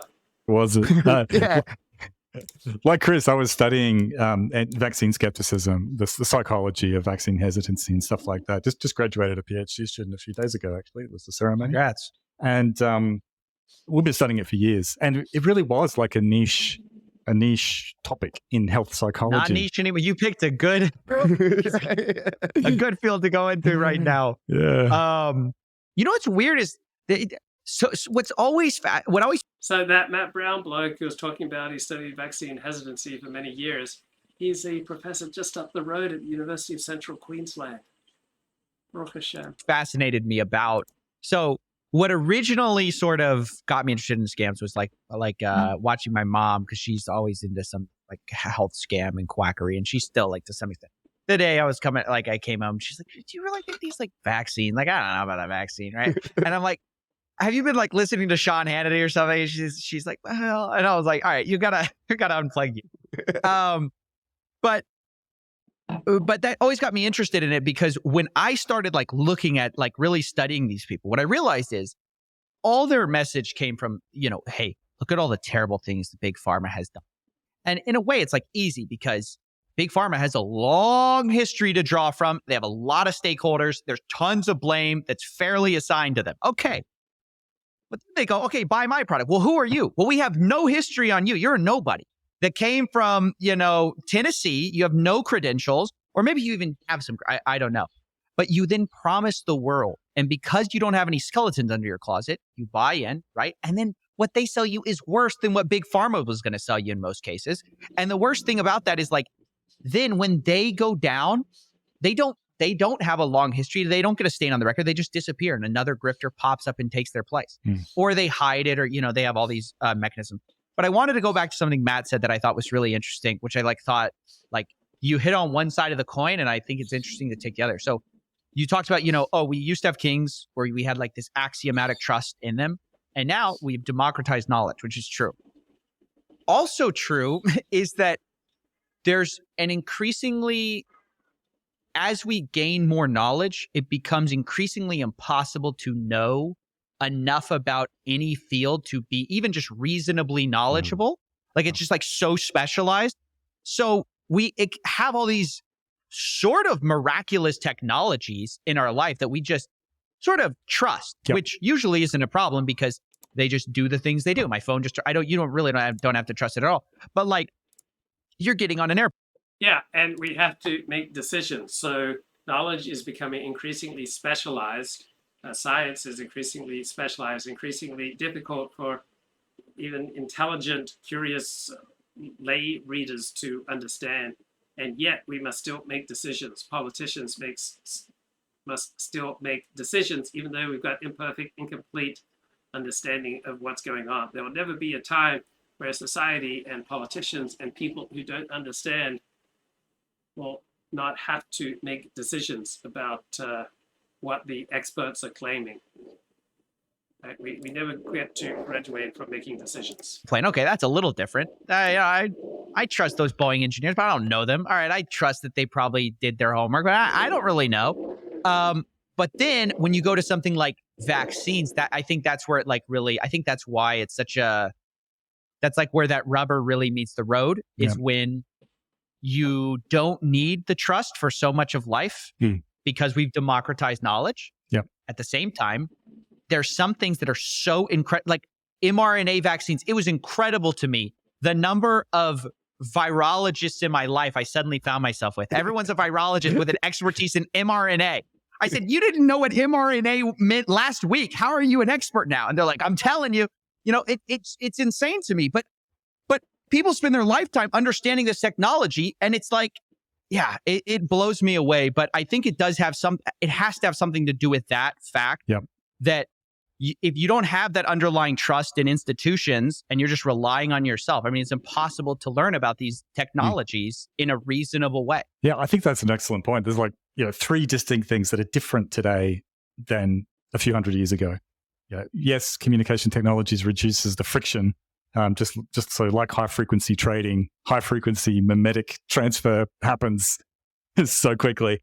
I mean, I think the democracy, the cultural stuff there is one thing, but like you said, the other thing that's fundamentally different is that our technological landscape in which we inhabit is just vastly more complex than a couple of hundred years ago, and it is just not possible. You have to learn to take things on trust. Yet, I think the information that's available to us on the internet actually encourages us to do the opposite. Oh, I'm going to do my own research on climate change or something.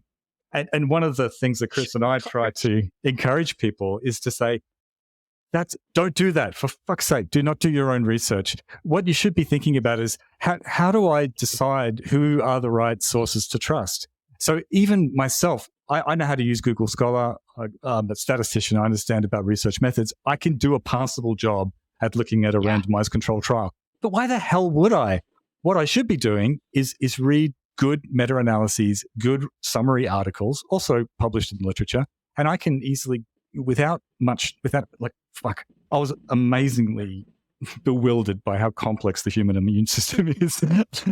we saw some introductory material. I went, wow, this is...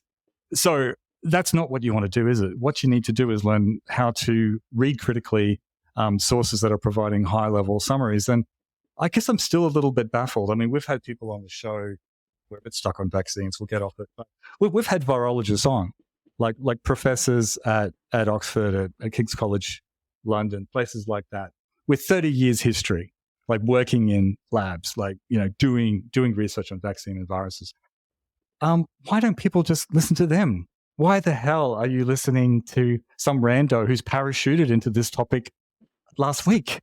So not the current zeitgeist. I can feel that scraping people's bones. I think part of it is that in some ways the naive amateur is better able to talk in the naive amateur's language. So they talk to the issues that the naive amateur sort of thinks about. Like they're like, oh yeah, like this. And they will talk to the issues that a naive amateur can quickly reach to. Whereas an expert won't even think about it. It's not even like in their realm of thought because it's so far in the undergrad world, or it's even, oh, I thought about that when I was like a grad student, but like then there's this and this reason. And they just take it all for granted. So it becomes, in some ways, sometimes being an expert makes it hard to teach in a strange way because you like forget what it's like to be a novice. Yeah. So maybe that's what it is. There just also is a mega problem on the internet where, and this is, Chris brought this up, where everyone should have an opinion about everything. We were talking a bit before the show about your galaxy brain like thing. That was so funny because this is my number one issue. I used to have a podcast. I still go drop in occasionally, and I stopped it for a variety of reasons. But I was losing time. But one of the reasons, which always annoyed me, was I'd be forced into talking. We'd be talking for 2 hours, and we kind of were just like talking with a buddy. But we talk about all these pop culture issues that I have no idea about. And I was just like giving opinions, like just like giving hot takes. And I realized, oh, it's kind of strange because I have this platform where I'm very thoughtful and like I like actually know what I'm talking about usually. And then I'm like giving like these hot takes that I'd be giving at a bar or something. But I have an audience now. And this audience, I mean, I'm sure they don't actually think that I'm really that smart, but they might take me as seriously with those things as they take me with these others. So that's a huge problem. I think some people exploit that, like natural trust in the people you've listened to on one thing, you listen to them on others. But I think I'm sure this is probably a lot of what y'all talk about. We've seen so many people who they're studying one field, they're an expert in one field, and then they actually make their career talking about something completely different. There's so many good points there, and there's one thing that I noticed in your interview with Lex. We have various criticisms that we might which I have leveled at Lex, but it's normal at the end of a podcast where people ask you, to give some big thoughts or this kind of thing, right? And at the end of the interview, Lex asked you about what advice you would give to young people, right? And the interesting thing for me was you started giving advice, and were like hesitant to do so, but then we're saying, okay, maybe don't give up when people say you can't do something and stuff like this. But what struck me was in the middle of giving that advice, you said, you know what, this sounds corny, and like I don't know, and to sell a book like that. Yeah, it's too easy to get carried away with your own opinions. You need to promise a breathtaking new vision. You want it's like recent ones. You have to hear it. It's a little. So I kind of got some, early experience, just like with my brother, with friends, of just the ludicrousness of just one piece of advice that will change your life. I think it's so stupid. I mean, when you actually experience life, you realize how absurd this is. You live a little bit. But yeah, it's funny how viral that is and how much it obsesses us that solutions could be simple. It could be just one thing that I have to like. And it's not even that I have to apply it. It's that you have to hear it. It's one thing. It's a piece of advice. Your life will spin on advice. It's very interesting. I think that's a good heuristic.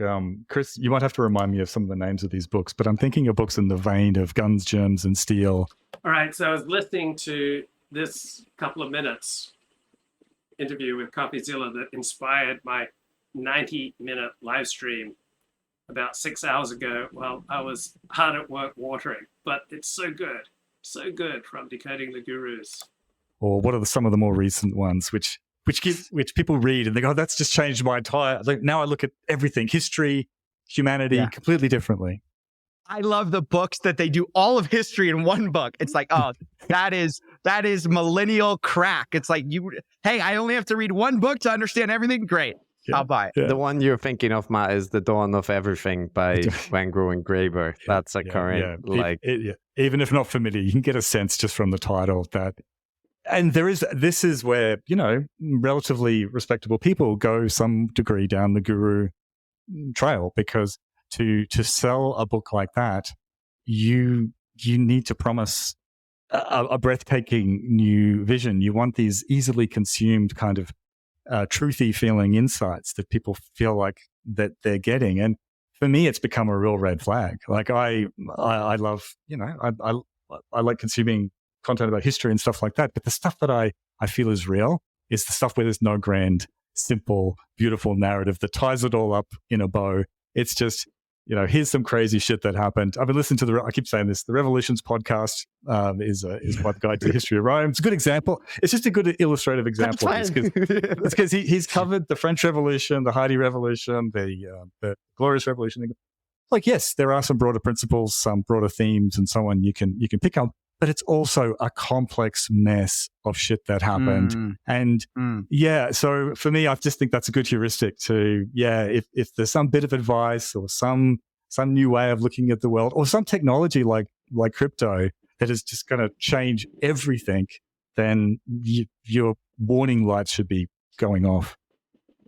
Yeah. And there was another point that I heard when, so there's been some videos, Matt, if you haven't seen, where Coffeezilla has spoke to like Sam Bankman-Fried directly, or other crypto scammers, right? Or people potentially engaged in scam, whatever way you need to say it. Like they directly put the criticisms to them. I'm right. So one thing is that people like that, right? That I like that. I enjoy hearing somebody have to respond to like direct, pointed questions. And so I do have a question about like how your comfort level with doing that, because that's not something that people are typically very comfortable with doing. But the other point I wanted to ask about, it's like quite frequently not the case. Even if you can have a private conversation in good faith, it's very rare that you have a public confrontation in good faith. As soon as it becomes confrontational, for a lot of these guru types, it becomes about optics, it becomes about power, it becomes about winning and losing. And knowing that, if you are going to engage in that, you have to understand that they're not going to behave in good faith. And so you need to make sure that like you bring your A game. So one thing that I always try to do is I just like try to be really prepared. I mean, I just try to have facts on my side and just like be like, whoa, wait, you're saying this. Because a lot of times the way industry, but what they then do is like apply no, like very, very, one, they don't really care about those criticisms. They just take them as the back. Okay. Let's go. I'm loving it. Because there was a couple of specific things that I was curious about. But on that point about like the social sciences and the replication crisis, like this is something Matt and I have an interest in. Like I've published papers like in favor of pre-registration and methodological reform, that kind of open science practices as well. But this is a thing which we've noticed the guru figures, like much the same way that the cryptocurrency traders can kind of point to, the banks and the corporations screwing people over, and it's true. And the same thing with our gurus will often say, the replication crisis shows that like science is has these problems and things can't be replicated. And they're right in a large way, the same way they're right about critiques of the pharmaceutical industry. But what they then do is like apply no, like very, very, one, they don't really care about those criticisms. They just take them as delegitimizing. Like they're not actually involved in reform efforts or anything like that. And two, they then apply like a very credulous and much lower standard of evidence when it comes to things like the supplement industry or anti-vaccine rhetoric. So it's like a weird thing where it's just enough to criticize the mainstream.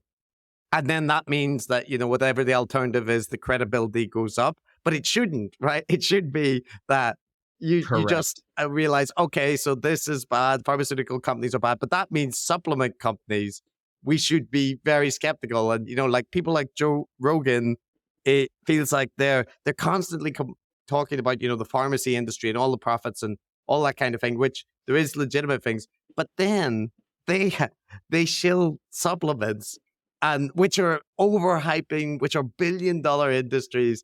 And no one ever talks about the supplement industry, do they? The supplement industry is absolutely massive. And there's so many people are selling these crazy pills with crazy promises and with no evidence to back it up. I mean, it's exactly what you said.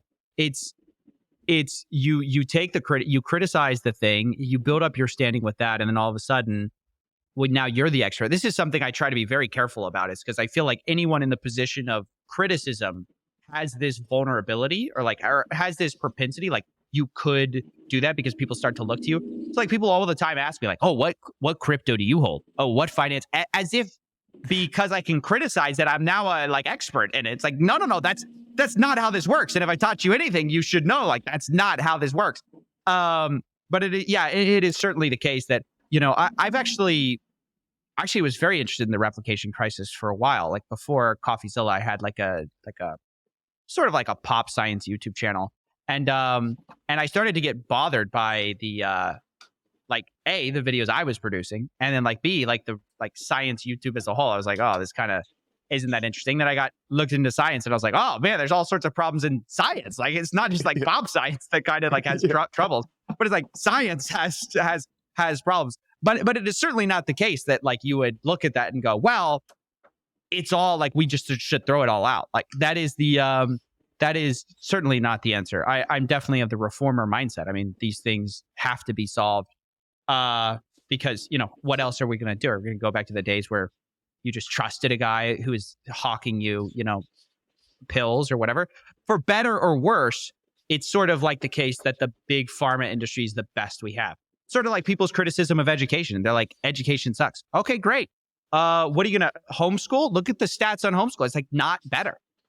You know, ironically, it's like usually the case that public education, for all its very, very documented faults, is the best we have. And this is the case of a lot of our institutions. For all their faults, they're usually the best we have. But this is one of the criticisms that we get recurrently, is because we are so critical of the people in the alternative ecosystems that we're essentially, you know, we're just rubber stamping the institutional take, whatever the mainstream take is, that's the right one. And we're not.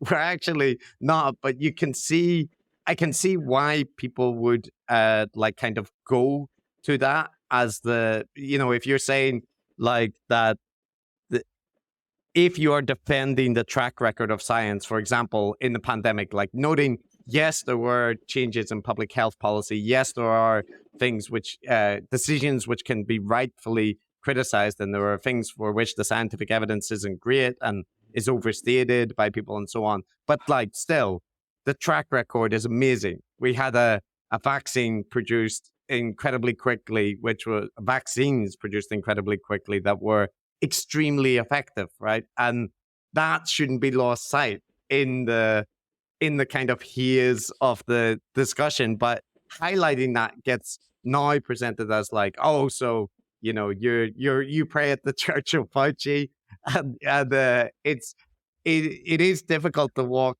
that tightrope of like, because the message is not just accept what the pharmaceutical industry says, just accept, certainly not, you know, yeah, and like that's why sometimes like when Matt waxes lyrical about, you know, don't do research and don't think, I know how that sounds to people. But I also know that Matt is not saying like, don't develop an interest and look. Yeah, this is the line I try to walk. Try to understand things critically, whether they come from a mainstream or a distant source, they come from an institution or an individual. We need to apply appropriate skepticism to many different sources of information. Understand what's in the interest of the person promoting this. What is their information based on? What's the audience it's intended for? Critically at studies. He's just saying, acknowledge your limitations. And you're, like you said, you know, And reasonable and responsible is making another great point. What about all those lefties who originally warned us about a rushed Trump vaccine, how they weren't going to take the rushed Trump vaccine, right? That was the dominant perspective on the left, including by Kamala Harris, who's now the vice president of the United States. So it used to be that being anti-vax was primarily a left-wing thing.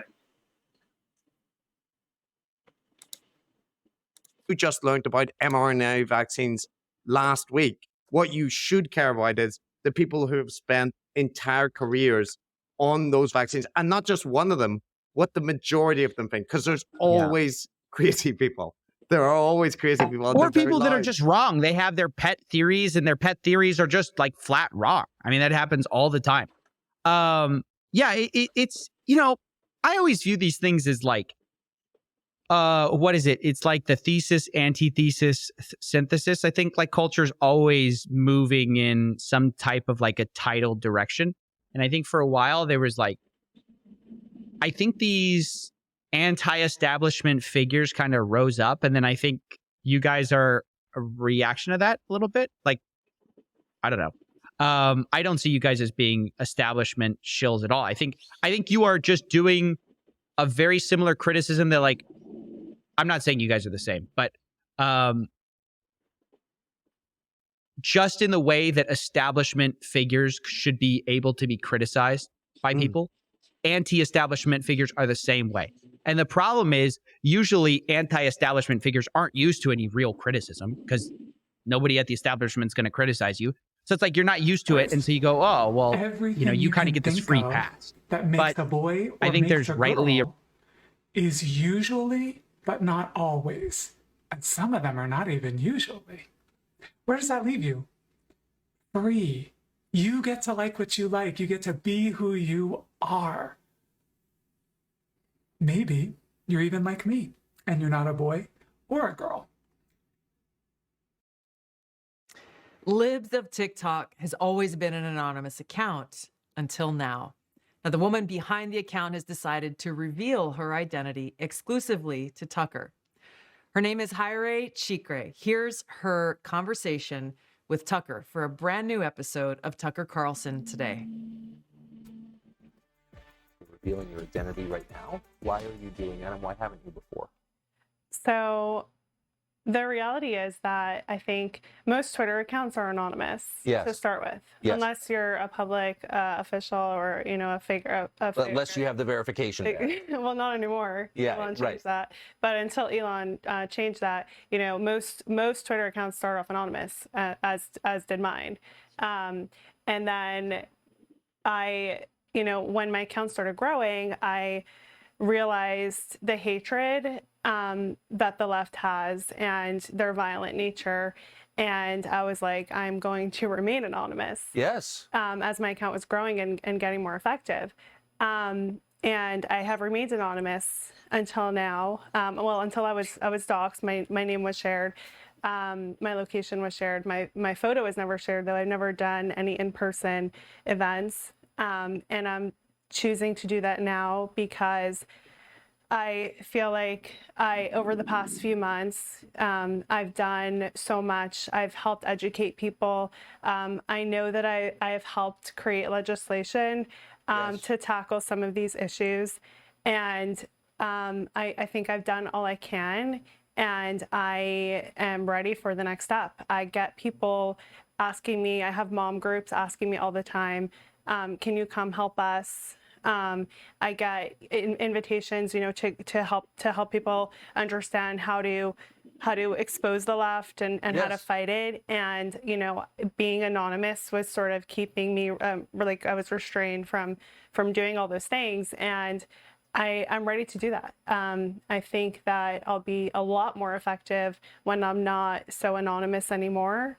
And I'm excited. I already have a couple of speaking engagements planned for the next few months. Good. And hopefully there will be more, but I want to do all I can and help people to fight this agenda. And I'm glad that you are. I think it's an act of bravery. And you've had a remarkable effect. And I just want to say, and I'll say this another 10 times because I think it's the most interesting part about you. You haven't really editorialized very much. What you've done essentially is bring to further light, to publicize what they're already saying in public. That's your crime. Yeah, exactly. They don't want it to be shown though to certain audiences. They want their content out there, but they don't want us to see it. So it doesn't really add up. No, it doesn't add up. And they have no valid complaint against you. Right. You haven't violated anyone's privacy. You're posting what they put on TikTok. They're allowed to post it, but we're just not allowed to notice. The crime is noticing what they're doing. Yes. That's always the crime, yeah. Isn't it? So I think you've done an amazing thing, and unlike so many other people in journalism, and I am going to, whether you like it or not, describe you as being in journalism, because I think you are. I think I am too. You've had an effect, a real effect, by bringing this to light. How did you wind up, to the extent you're comfortable sharing it, how did you wind up doing this? I assume you went to Columbia Journalism School to become a journalist? I went to Harvard and Yale.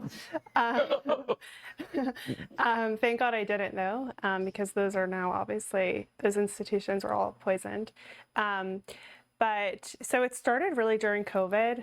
I was noticing all of this content that was being published on TikTok, and I was just like, this is crazy. Wait, but what, at this point, you're not in a related field, you weren't. No. You're not doing anything related to public policy or journalism. Nothing related to politics, journalism, no. Media. Were you nothing. very political? No. Really? I was not. Yeah. Because COVID was the other day. This was just a couple of years ago. Yeah, this was 2 years ago. Well, my account started 2 years ago. Yeah. That's just incredible that you can have this effect this quickly. So you're not a super political person. You're not watching people's speeches on C-SPAN. No. No, you're just a normal person stuck inside. Exactly. And then COVID happened. And I think that COVID, for me, and I think for a lot of people, it really woke people up. And it was like an awakening. Either you can stay like sleeping, not really interested in what's going on in our government, or you can choose to get involved. And I think COVID really drew a lot of people in just because of all of the insanity that was going on and that was being imposed on us. Our rights were being violated. And I was like, and that was really a turning point for me, to get involved and to be interested. And then COVID also is when TikTok started becoming big, because everyone was stuck at home looking for entertainment. And then they stumbled on TikTok, and we started seeing all those videos of nurses, dancing in hospitals during the pandemic. And I was like, TikTok was getting really big, and I was like, oh, let me see what this TikTok thing is all about. And then I stumbled upon this whole platform with all of the stuff. Everyone, I'm sure, has seen some of the videos. It's just, there's so much more. And I was like, I need to disseminate this. Like it's just so bizarre and dangerous. And I was like, I just need as many people to see this as possible. In large part, not exclusively, but there was a lot of adults bragging about sexualizing children. Yes, a lot. Specifically teachers. There are also just parents, activists, doctors. That is the most scary part about it. And that's what my account focuses on a lot now. Gosh, what an interesting conversation. I hope her stepping out inspires others to do the same. Step out and speak. Wow, Tulsi Gabbard looks amazing. Fox has the best makeup artist. Haya Rychik, the Libs of TikTok lady, really needs to take voice lessons. You need more musicality in her voice. You need to walk up the staircase instead of just this flat voice and lots of ums and ahs. Get a good voice coach, help you to eliminate those ums and ahs, get some musicality, get some energy, and start walking up the staircase as you're making your point. And don't walk down the staircase so often, don't stay flat, but you want to be moving up and down, but mainly up. And that way people will be hanging on your every word. That is going to do it for me. I will talk to you later. Bye-bye.